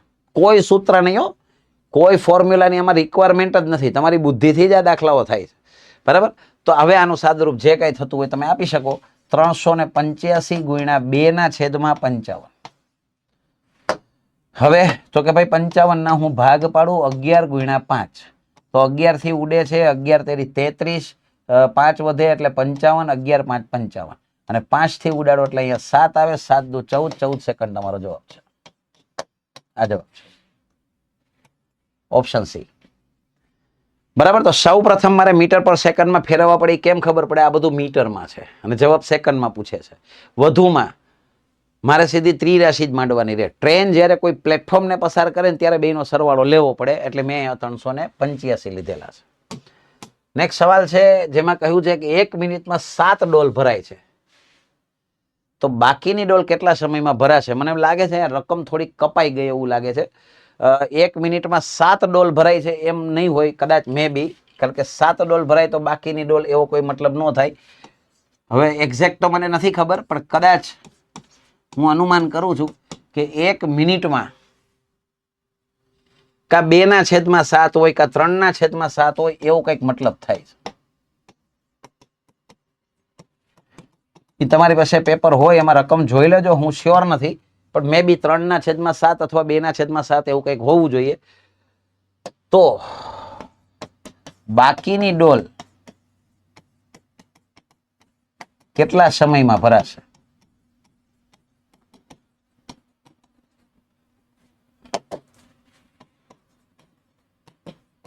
બરાબર. અહીંયા કંઈક કટિંગ કરવામાં કંઈક થોડું ઘણું આગળ પાછળ થઈ ગયું છે. ચાલો, તો હું અત્યારે આ માની લઉં છું. મને નથી ખબર કે આમ જ હશે શ્યોરિટીથી, પણ હું ખાલી અનુમાન કરું છું કે 3/7 ભાગની ડોલ ભરાય છે 1 મિનિટમાં, તો બાકીની ડોલ કેટલા સમયમાં ભરાશે? આવો પ્રશ્ન હશે એવું કદાચ અનુમાન કરું છું. તો જો ભાઈ, 3/7 ભાગની ડોલ ભરતા 1 મિનિટ થાય છે, તો બાકીની ડોલ, હવે જો ન ખબર હોય તો જાણકારી મેળવી લો. બાકીની કહી હોય ને, બાકીની ડોલ એટલે આ બેનો ડિફરન્સ ઉપર આવે 4 અને છેદમાં તો 7 એમને એમ જ રહે. આ ભરાઈ ગયું છે અને આટલું બાકી છે. બાકીનું જોતું હોય ત્યારે હંમેશા આમ જ આવે. 3/7 એ બેની બાદબાકી ઉપર આવે 4/7. આટલું કેટલા ટાઈમમાં ભરાશે? તો હવે મારે સાદુરૂપ આપવું હોય ને ભાઈ, તો જો ખબર પડતી હોય ને તો 7 સીધા ઉડી જાય. જો ખબર પડે ને તો 4 એકા 4/3 એટલે લગભગ મારું અનુમાન સાચું છે. હું શ્યોર નથી, છતાંય જોઈ લેજો. કદાચ આને બદલે કોઈ મેં કીધું એ પ્રમાણે 2/7 હોય તો કદાચ અલગ આન્સર આવી શકે, પણ હું અનુમાન કરું છું ત્યાં સુધી આમ જ છે. આનો નાનો ગુણાકાર કરો, 4/7 છેદમાં 3/7, આ રીતે થાય. અને હવે શું થશે તો કે 7 ઉડી જશે, એટલે મારો આન્સર 4/3 આવવો જોઈએ. બરાબર. તો આ મારો જવાબ છે. 4/3 મિનિટ્સ આ આપણો જવાબ છે. બરાબર. રકમ પ્રોપર હોય એટલે એક્ઝેક્ટ આઈડિયા આવી જાય, પણ અહીંયા ઉપર કેટલા છે ને એ હું અનુમાન મેં કર્યું છે. એટલે જોઈ લેજો. તમારી પાસે જે પેપર છે એની અંદર જોશો તો ખ્યાલ આવી જશે. આ રીતે જવાબ આવે. 4/3 મિનિટ્સ આ આપણો જવાબ છે. સીધી ત્રિરાશી, કોઈ મગજમારી નહીં. આને નળ ટાંકીનો સવાલ ના કહેવાય. આ પરચુરણ દાખલો કહેવાય. બરાબર. પરચુરણ દાખલો જે તમારી સામાન્ય બુદ્ધિથી થાય.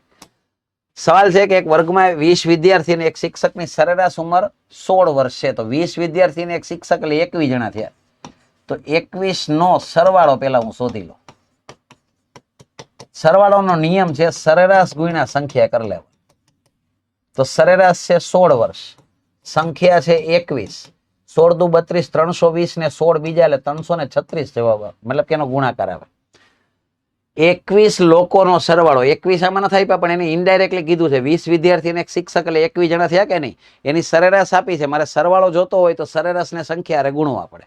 મેં એ બેનો ગુણાકાર કર્યો. 16 દુ 32, 320 અને 16 બીજા એટલે 336 થયા. હવે એને શું કીધું? શિક્ષકની ઉંમર બાકાત કરો. તો હવે 20 નો સરવાળો આવે. તો ફરી પાછી સરેરાશ ગુણ્યા સંખ્યા. સંખ્યા થઈ ગઈ 20 અને સરેરાશમાં 2 વર્ષનો ઘટાડો થયો એટલે 16 માંથી કેટલી થઈ ગઈ? 14 થઈ ગઈ. તો 14 × 28 280 છે એ શિક્ષક વગરનો સરવાળો થશે. અગર શિક્ષકને ગણો છો તો સરવાળો 336 થાય છે. શિક્ષકને નથી ગણતા તો સરવાળો 280 થાય છે. તો શિક્ષકની ઉંમર કેટલી? તો એની બાદબાકી જેટલી, બીજું શું હોય? 56 બાદબાકી આવશે લગભગ મારા અનુમાન પ્રમાણે. કરી લઈએ ચાલો. અહીંયા 6 આવશે ને 33 માંથી 28 જાય તો 56 વર્ષે એ આપણો જવાબ થાય. Option C perfect answer. શિક્ષકની ઉંમર 56 વર્ષો હોવી જોઈએ. તો આ પણ સરેરાશની એક રૂટીન પેટર્ન છે. બધાને ખબર પડે, આમાં કાંઈ લાંબી બુદ્ધિ નથી વાપરવાની. તો આવું યાદ રાખવાનું. આવા સવાલો પણ ઘણી એક્ઝામમાં પૂછાતા હોય છે. મિત્રો, કોન્સ્ટેબલની મોક ટેસ્ટ જેનું સોલ્યુશન હાલમાં તમે જોઈ રહ્યા છો, તો તમારા નજીકના કોઈ પણ સેન્ટર ઉપરથી તમારે આને લગતી કોઈ પણ માહિતી જોઈતી હોય તો તમે અચૂકથી મેળવી શકો છો. તમને નંબર દેખાય છે.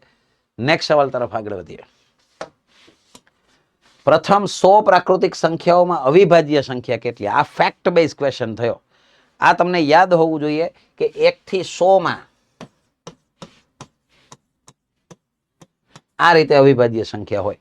1 થી 10 માં 4 સંખ્યા, 11 થી 20 માં 4, 21 થી 30 માં 2, 31 થી 40 માં 2, 41 થી 50 માં 3, 51 થી 60 માં 2 સંખ્યા, 61 થી 70 માં 2 સંખ્યા, 71 થી 80 માં 2, 81 થી 90 માં 71 થી 80 માં 3, 81 થી 90 માં 2 અને 91 થી 100 માં એક જ અવિભાજ્ય સંખ્યા હોય. આ અવિભાજ્ય સંખ્યાની યાદી લખી. હવે આટલી બધી સંખ્યાનો સરવાળો કરો એટલે 25 આવે. એટલે આમ તો આ ફેક્ટ તમને ખબર હોવી જોઈએ કે 1 થી 100 માં 25 અવિભાજ્ય સંખ્યા આવે. અગર 1 થી 50 નું પૂછવું હોય તો 15 અવિભાજ્ય સંખ્યા આવે. આ બધાનો સરવાળો કરો એટલે 1 થી 50 નો સરવાળો, આ 15 અવિભાજ્ય સંખ્યા થાય. બરાબર. 1 થી 100 નું પૂછ્યું છે એટલે આ બધાનો સરવાળો કરો એટલે તમને ખબર પડે 25 અવિભાજ્ય સંખ્યા હોય. યાદ જ રાખવાનું છે. ફેક્ટ કોને કહેવાય? યાદ રાખવાનું હોય. 1 થી 100 માં 25 અવિભાજ્ય સંખ્યાઓ હોય. નેક્સ્ટ સવાલ. ઈસવીસન 2025 ની વસ્તી 10,648 છે. ગામમાં દર વર્ષે 10% વસ્તી વધે છે. તો 3 વર્ષ પહેલાની ગામની વસ્તી શોધવાની છે આપણે. 3 વર્ષ પહેલાની પૂછી છે. તો મારે આમાં શું કરવાનું થાય? તો 3 વર્ષ પહેલા વસ્તી માની લો કે X હતી. એમાં 10% વધારો થાય છે. વધારો થાય ને એટલે 110 આવે. ફરી પાછા 110 અને ફરી પાછા 110. શું કહ્યું છે? 3 વર્ષ પહેલા એટલે વાત થાય છે 2022 ની. 2022 માં આટલી હતી, પછી 2023 માં આટલી થઈ, 24 માં આટલી થઈ, 25 માં આટલી થઈ અને છેલ્લે એ 25 ની વસ્તી છે 10,648. બસ. તો મારે હવે x ની કિંમત શોધવાની છે. ઊંધો દાખલો છે. ઇન શોર્ટ, ઊંધા દાખલાને આ જ રીતે કેલ્ક્યુલેટ કરવો પડે. તો x બરાબર આ બધું સામે જતું રહેશે. છેદમાં છે અંશમાં જતા રહે, અંશમાં છે છેદમાં આવી જાય.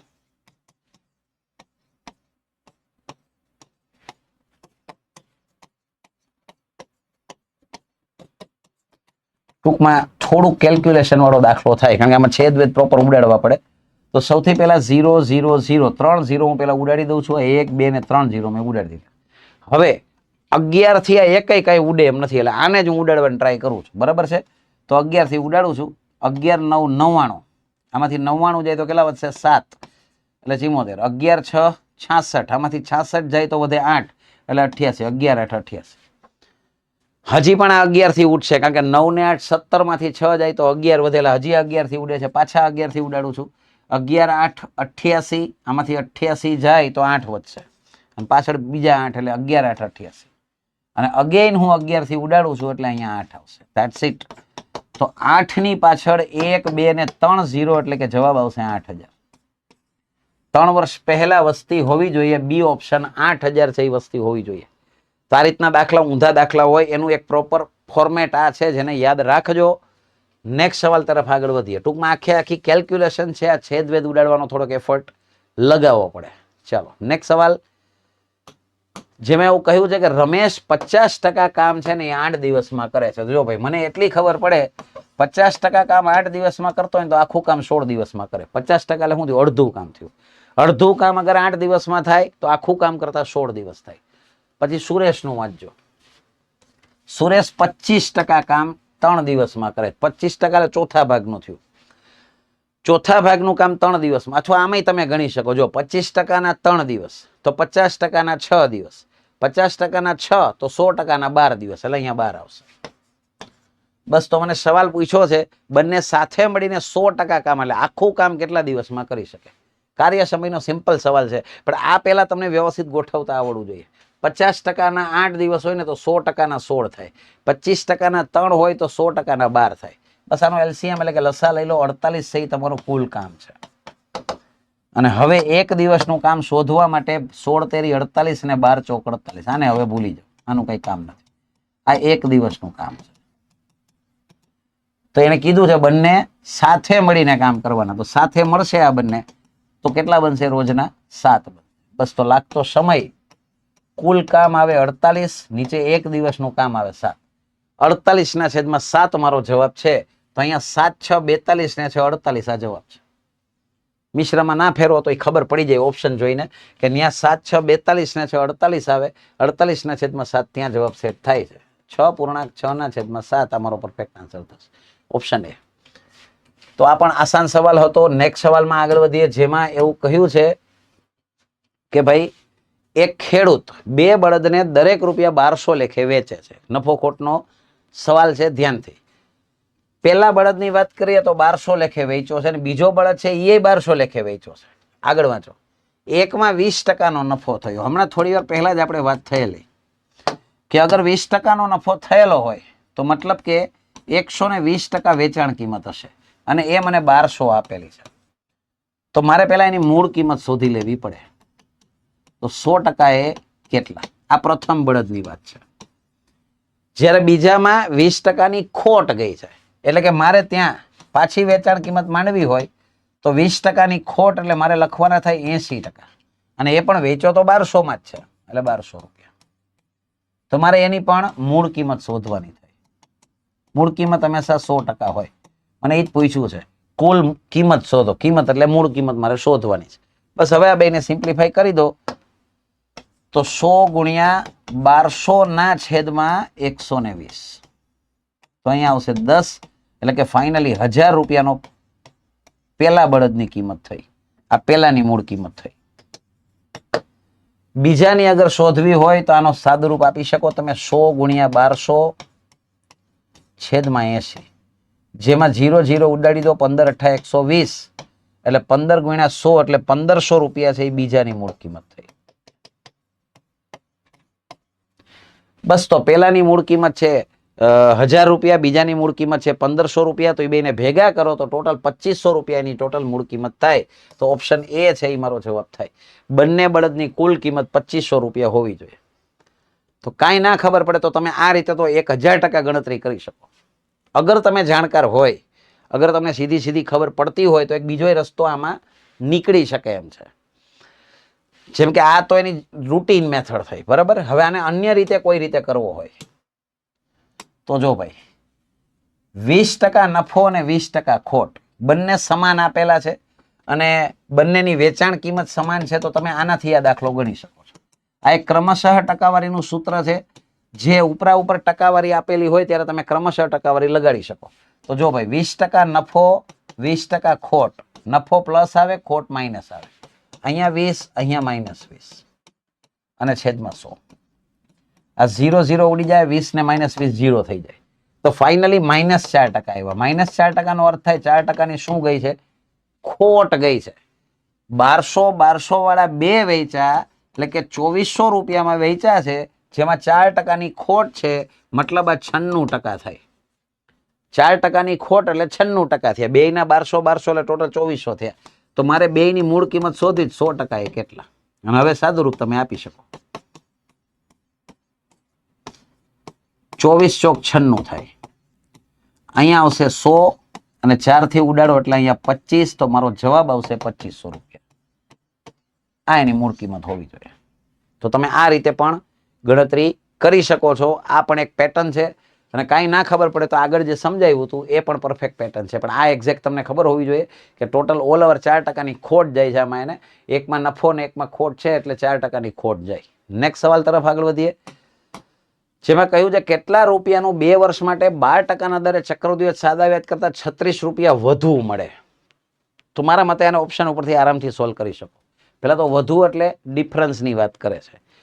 12% લેખે 2 વર્ષના ચક્રવૃદ્ધિ વ્યાજ અને સાદા વ્યાજનો તફાવત છે ને એ 36 રૂપિયા થવો જોઈએ.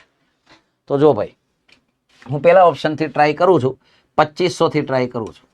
હવે 2500 ના 12% 300 રૂપિયા થાય. 25 ગુણ્યા 12 એટલે 300 રૂપિયા થાય. તો ચક્રવૃદ્ધિ વ્યાજની પેટર્ન યાદ કરો. અહીંયા 300 આવે, અહીંયા 300 આવે, અને હવે 300 ના 12% કાઢવા પડે, એ 36 રૂપિયા આવે. અને તમે જાણો છો આ એનો ડિફરન્સ હોય.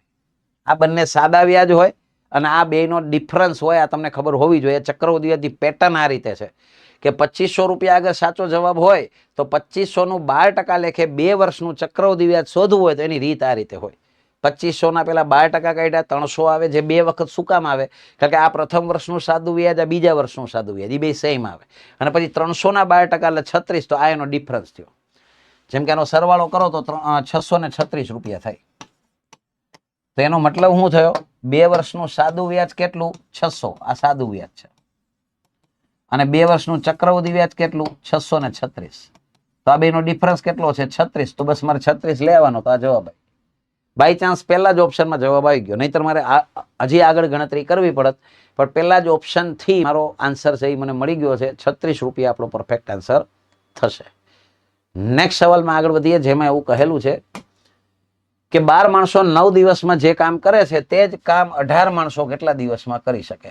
તો આમાં કઈ બહુ લાંબી બુદ્ધિ નથી વાપરવાની કે 12 માણસો 9 દિવસમાં કરે છે તો 18 માણસો કેટલા દિવસમાં કરશે?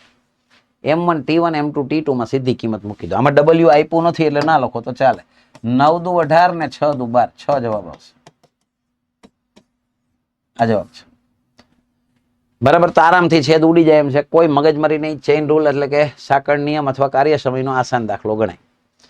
નેક્સ્ટ સવાલ છે, એક કંપનીમાં કામ કરતા 200 પુરુષ કર્મચારીઓની સરેરાશ ઉંમર 32 વર્ષ છે, જ્યારે 300 મહિલા કર્મચારીઓની સરેરાશ ઉંમર 30 વર્ષ છે. તો તમામ કર્મચારીની સરેરાશ ઉંમર કેટલી? સીધો હિસાબ. 200 પુરુષ કર્મચારીઓ, એની સરેરાશ 32. તમને ખબર જ છે કે તમારે બધાનો ટોટલ કરવો પડશે. એટલે સરેરાશ ગુણ્યા સંખ્યા, જે આગળ મેં હમણાં જ કહ્યું હતું, સરેરાશ 32 સંખ્યા છે 200, અને એમાં એડ થશે જે 300 મહિલા કર્મચારીઓ છે એની સરેરાશ 30 છે, અને આના ભાગ્યા મારે 500 કરવાના થશે. સરેરાશ તો આમ જ મળે ને, પુરુષોનો ટોટલ, મહિલાઓનો ટોટલ, એના ભાગ્યા ટોટલ સંખ્યા. ટોટલ સંખ્યા 500 છે. 200 ને 300 એટલે 500. હવે ચાહો તો તમે ગુણાકાર કરો, તોય જો કે ગુણાકાર કરો તો કઈ ઈઝી જ છે, આમાં કઈ છે નહીં. જેમ કે આ 6400 થાય, 32 દુ 64 એટલે 6400, અને આ થાય 9000 એટલે કેટલા થશે? 9000 ને 6400 એટલે 15400 થાય. એના છેદમાં 500. આનો ગુણાકાર કરો એટલે 6400, આનો ગુણાકાર કરો એટલે 9000, 9000 માં 6000 ઉમેરો એટલે 15000 ને બીજા 400. બસ હવે 0 0 ઉડી જાય. અને કોઈ પણ સંખ્યાના છેદમાં 5 હોય ત્યારે એને પોઈન્ટમાં ફેરવવા માટે ઉપરનાના ડબલ કરો. 154 ના ડબલ 308 થાય, અને એક આંકડા પહેલા પોઈન્ટ લ્યો એટલે 30.8 છે એ મારો જવાબ થાય. ઓપ્શન એ મારો પરફેક્ટ આન્સર થાય. બરાબર. ઓછી મહેનતે દાખલાઓને કેમ કરવા એ જરાક સમજી લો એટલે તમારું કામ ઈઝી થઈ જાય. ખોટી મજૂરિયામાં ના કરવાની આવે, સીધી સીધી ગણતરી જ આવે જે તમારી સામે લખી છે એ પ્રમાણે. તો આસાન સવાલ હતો આ, પણ ધ્યાન ન રાખો તો ટાઈમ ખાઈ જાય. સંભાવનાનો સવાલ.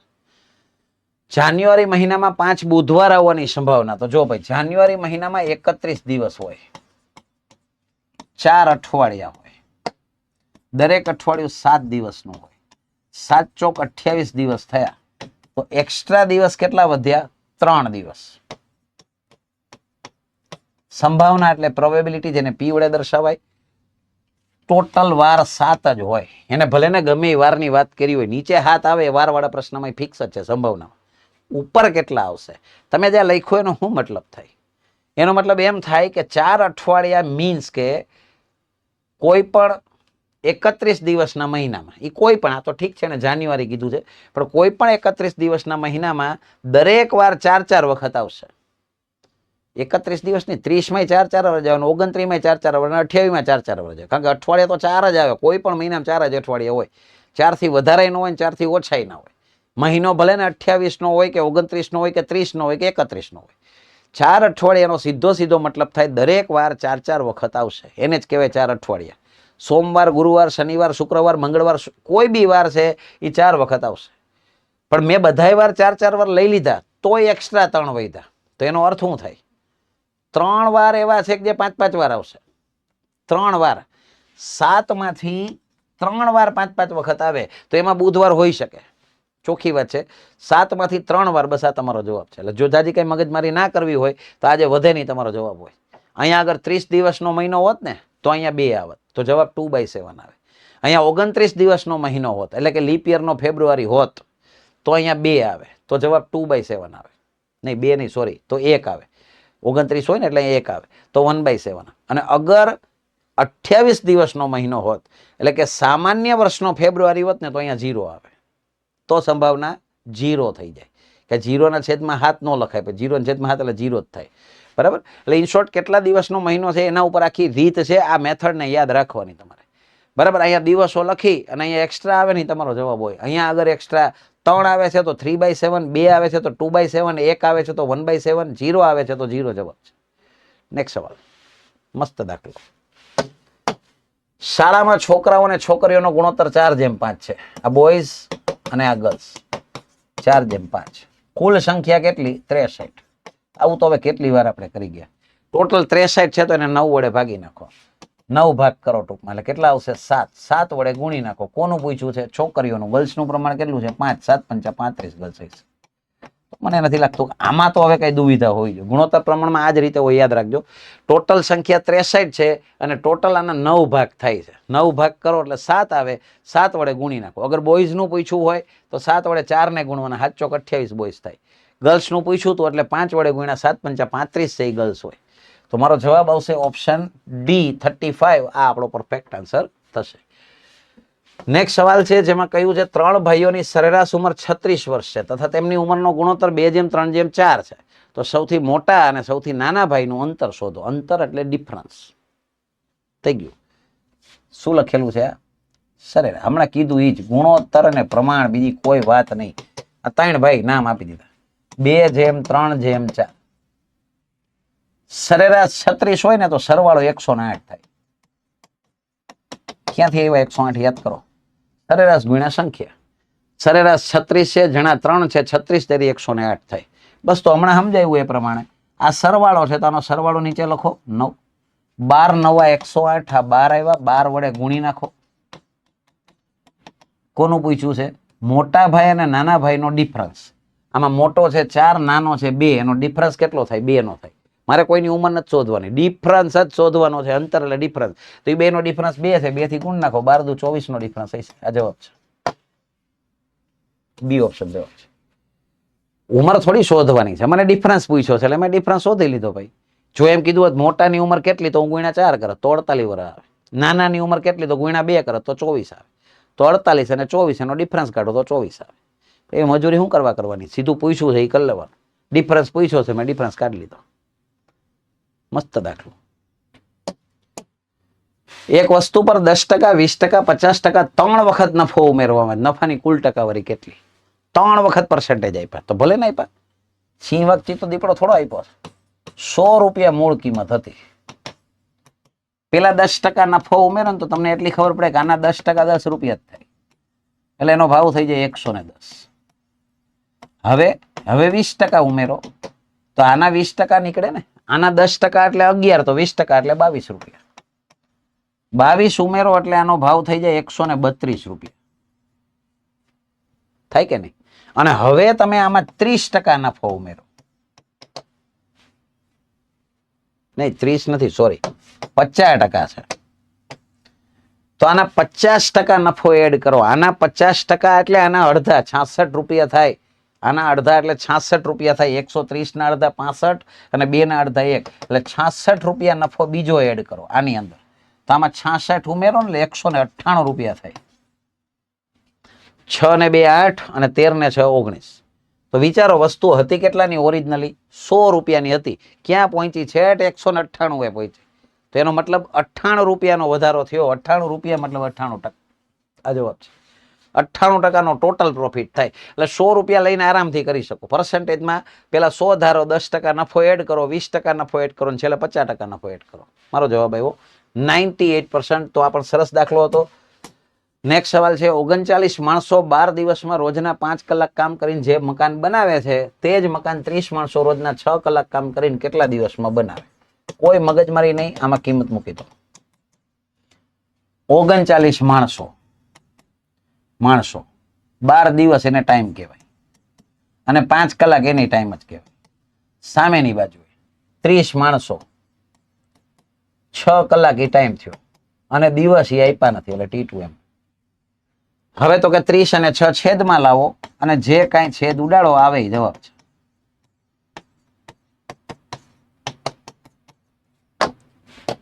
તો જો ભાઈ 6 2 12 થાય, અહીંયા 15 આવશે, અહીંયા 5 તેરી 15 અને 13 તેરી 39, એટલે મારો જવાબ આવશે 13 દિવસ. બી ઓપ્શન જવાબ છે 13 દિવસ મારો જવાબ આવશે. છેદ વેદ ઉડાડવાના વ્યવસ્થિત. સાંકળનો નિયમ અથવા તો કાર્ય સમયનો એક સિમ્પલ દાખલો જે M1 T1 થી આરામથી થઈ જાય. સાંકળનો નિયમ પણ બહુ ઇમ્પોર્ટન્ટ ચેપ્ટર છે, આના દાખલા હશે જ, એટલે ધ્યાનથી આને શીખી લેવું જરૂરી છે. નેક્સ્ટ છે ટકાવારીનો સવાલ છે, જેમાં કહ્યું છે x એ y કરતા 25% ઓછો છે તો y એ x કરતા કેટલા ટકા વધુ હોય? y ની અગર આપણે 100 કિંમત ધારીએ, 100% નહીં, ખાલી 100, તો y કરતા 25% ઓછો x છે તો x ની કિંમત થાય 75. 25% ઓછો કીધો ને, y ને અગર તમે 100 ધારો છો તો એનાથી 25% ઓછો x છે એટલે x ની કિંમત 75 હશે. હવે મેં કીધેલું જ છે તમને આની પહેલા પણ ઘણી વાર કે જેની સાથે કરતા શબ્દ હોય ને નીચે લખાય, x કરતા એટલે નીચે 75 આવે અને પાછળ શું કહે છે? વધુ. વધુ એટલે આ બેનો ડિફરન્સ લ્યો, આ બેનો ડિફરન્સ, વધુ કે ઓછા એટલે ડિફરન્સ, આનો ડિફરન્સ 25 નો છે અને ગુણ્યા હંમેશા 100 આવે. ટકામાં ફેરવવા એટલે 100 વડે ફરજિયાત ગુણવા પડે. હવે આના છેદ ઉડાડો, 25 તેરી 75, 100 ના છેદમાં 3 એટલે 33.33 થાય. આ જવાબ છે 33.1/3 આ મારો જવાબ આવે. સીધી સાદી ગણતરી છે, તમને ધારીને ગણતા આવડવું જોઈએ. સૂત્ર ઉત્ર કઈ યાદ રાખવાની જરૂર નથી. આને સૂત્ર છે r ના છેદમાં 100 - r ને 100 + r ને પૂછડું ને ઢીકણું ને પછી બેવડા વળી જાય.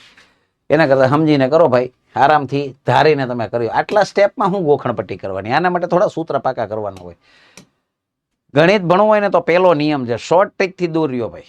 તમે એનો કન્સેપ્ટ સમજો, બીજું કાંઈ નહીં, બરાબર? તમારા દિમાગમાં એનો કન્સેપ્ટ ક્લિયર હોવો જોઈએ, બરાબર? તો જ તમને ગણિત આવડે. ગોખીને શોર્ટ ટ્રિકથી ગણિત કોઈ દી ના આવડે ભાઈ, બરાબર? આ બધી વસ્તુથી દૂર રહેવું જરૂરી છે, કારણ કે ગણિતમાં સૌથી વધારે ઘૂમરે પબ્લિક આમાં જ ચડેલી હોય કે પેલી શોર્ટ ટ્રિક ને પેલી શોર્ટ ટ્રિક એટલે ભેગું થવાનું એમને બંધ થઈ જાય. પેપરમાં પછી બિચારો રાતે પાણીએ રોતો હોય. તો જોઈ લો, એક ખેલાડીનો 10 દાવનો સરેરાશ રન 32 છે. 11મા દાવમાં કેટલા રન કરે? સરેરાશમાં 4 નો વધારો થાય. તો 10 દાવના સરેરાશ જો ભાઈ 32 હોય ને ભાઈ, તો કુલ રન કેટલા થાય? એટલે રનનો સરવાળો કેટલો થાય? 32 × 10 એટલે 320 થાય. 320 રન તો એને ઓલરેડી કરેલા છે 10 મેચની અંદર. હવે 11મી મેચ રમશે તો હું પાછા કુલ રન શોધી લઉં. કેટલા થવા જોઈએ? સરેરાશમાં 4 નો વધારો થવો જોઈએ. 4 નથી લખવાની, 4 ની વધારો એટલે 36 લખવાના અને મેચ થઈ જાય 11. તો આનો ગુણાકાર કરો તો 396 આવે. 11 × 6 = 66 અને 11 તેરી 33 ને 6. તો હવે નજરે દેખાય છે ભાઈ, એને 320 રન તો કરેલા છે, એની રિક્વાયરમેન્ટ 396 ની છે. તો હવે એને 76 રન કરવા પડે. 76 રન ઘટે છે, 76 રન કરવા પડે. આ જવાબ છે. આની બાદબાકી કરી લેવાની, ના ખબર પડે તો. 10 મેચમાં એના ટોટલ હતા 320 અને 11 મેચમાં ટોટલ 396 કરવા છે, તો 76 રન કરવા પડશે. સીધો સાદો દાખલો છે, કોઈ એમાં કે ટેકનિકની જરૂર નથી. નેક્સ્ટ સવાલ છે માતા અને પુત્રીની. એક જ મિનિટ, ઓકે હાલો. માતા અને પુત્રીની હાલની ઉંમરનો ગુણોત્તર 7:1 છે. હાલ મધર અને ડોટર 7:1. 4 વર્ષ પહેલા મધર અને ડોટર એનો રેશિયો છે 19:1 નો. તો આજથી 4 વર્ષ પછી માતાની ઉંમર કેટલી હશે? ચાલો તો જોઈ લઈએ. પહેલા તો અત્યારે જે ડેટા અવેલેબલ છે એ પ્રમાણે અહીંયા ડિફરન્સ 4 વર્ષનો છે અને આ બેનો ગેપ છે એ 6 નો છે, જે હું નીચે ગુણું છું અને 6 ગણા કરીશ. આનો ગેપ 18 નો છે, જે હું ઉપર ગુણીશ અને 18 ગણા કરીશ. ચાલો તો હવે સૌથી પહેલા આનો મારે ગુણાકાર કરવાનો થાય. તો 7 8 56 ને 7 ને 5 12, 18 7 126. સીધી ખબર પડે તો સીધું લખી લેવાનું, ના ખબર પડે તો ગુણાકાર કરી લેવાનું. 18 × 18, 18 વડે 2 ને ગુણ્યા અને હવે આનો ગુણાકાર કરો. 19 × 6 તમે કરી શકો. હવે અમુક ઘડિયા છે ને ભાઈ, જો ચોક્કસથી આવડતા હોવા જોઈએ. ના આવડત પછી હું વારે ઘણીએ ગુણાકાર કરવા પડે, 9 6 54 ને વગેરે. સીધી ખબર પડતી હોય તો 114 જો ખબર પડે તો કઈ મગજમારી ના કરાય. પણ ચાલો નથી આવડતું તો 9 6 54 નો ચોગડો વધી 5, 6 એકા 6 ને 5 11, 114 અને અહીંયા 6 એકા 6. તો મને આનો ડિફરન્સ 12 નો દેખાય છે. બરાબર છે. તો હવે મારે આ રીતે ત્રિરાશી માંડવાની થાય. 12 નો ડિફરન્સ છે જે 4 વર્ષ. તો મારે કોની ઉંમર શોધવાની છે? 4 વર્ષ પછીની માતાની ઉંમર. આમાં 4 વર્ષ પછીની તો ક્યાંય છે નહીં, પણ જે છે એ મેળવી લો. હાલની પૂછી છે, આની ઉપર ચોકડી મારી દેવાની હોય ને, ભૂલ ન થાય. મધરનું પ્રમાણ 126 છે, તો 126 છે કેટલા? તો જો ખબર પડતી હોય ને તો આ ત્રીજો ભાગ છે. આ ત્રીજો ભાગ હોય તો નીચે ત્રીજો જ ભાગ આવે, અને 3 વડે ભાગો એટલે 3 ચોક 12 થાય ને 3 દુ 6 થાય. 42 વર્ષ. ટીક કરીને આવતા ન રહેતા હો, કારણ કે 42 વર્ષ છે એ તો હાલની ઉંમર તમને મળી છે. તમે હાલની ઉંમર શોધી છે. આજે મળી હાલની ઉંમર મળી. એને શું પૂછેલું છે? 4 વર્ષ પછીની ઉંમર. એટલે હજી મારે આમાં 4 ઉમેરવા પડે. જો 42 આપ્યા છે ઓપ્શનમાં, એ લટકાના આપ્યા હોય, જો ધ્યાન ન રાખો તો હલવાઈ જાવ. 42 ને 46 આ જવાબ આવશે. 4 વર્ષ પછી માતાની ઉંમર 46 વર્ષ હોવી જોઈએ. આ આપણો પરફેક્ટ આન્સર થયો. તો આ એક પેટર્ન છે જેને હંમેશા ફોલો કરવાની, એટલે તમારું કામ આસાની થઈ શકે. તો આ હતા આજના સોલ્યુશનના ટોટલ 60 પ્રશ્નો, જેની અંદર આપણે ખૂબ સરળ અને સહજ રીતે તમને આ બધી બાબતો સમજાવી છે. તો તમારા મિત્રો સુધી આની લિંક શેર કરજો, એને પણ પહોંચાડજો, જેથી કરીને એને પણ સારામાં સારું રિવિઝન થઈ જાય. અને તમારામાંથી જે મિત્રોએ આગલા પેપર્સ ન જોયેલા હોય એનું સોલ્યુશન જોઈ લેજો. ઓલરેડી 6 પેપરનું સોલ્યુશન આગળ આપેલું છે, આજે 7મા પેપરનું સોલ્યુશન હતું. ઠીક છે ને? લાઇક કરવાનું ભૂલતા નહીં. ચોક્કસથી લાઇક કરજો, અને કંઈ પણ સમસ્યા હોય તો કમેન્ટ કરજો, અથવા તમને સારું લાગે તો પણ ચોક્કસથી કમેન્ટ કરજો. મળીએ. જય હિન્દ, જય ભારત.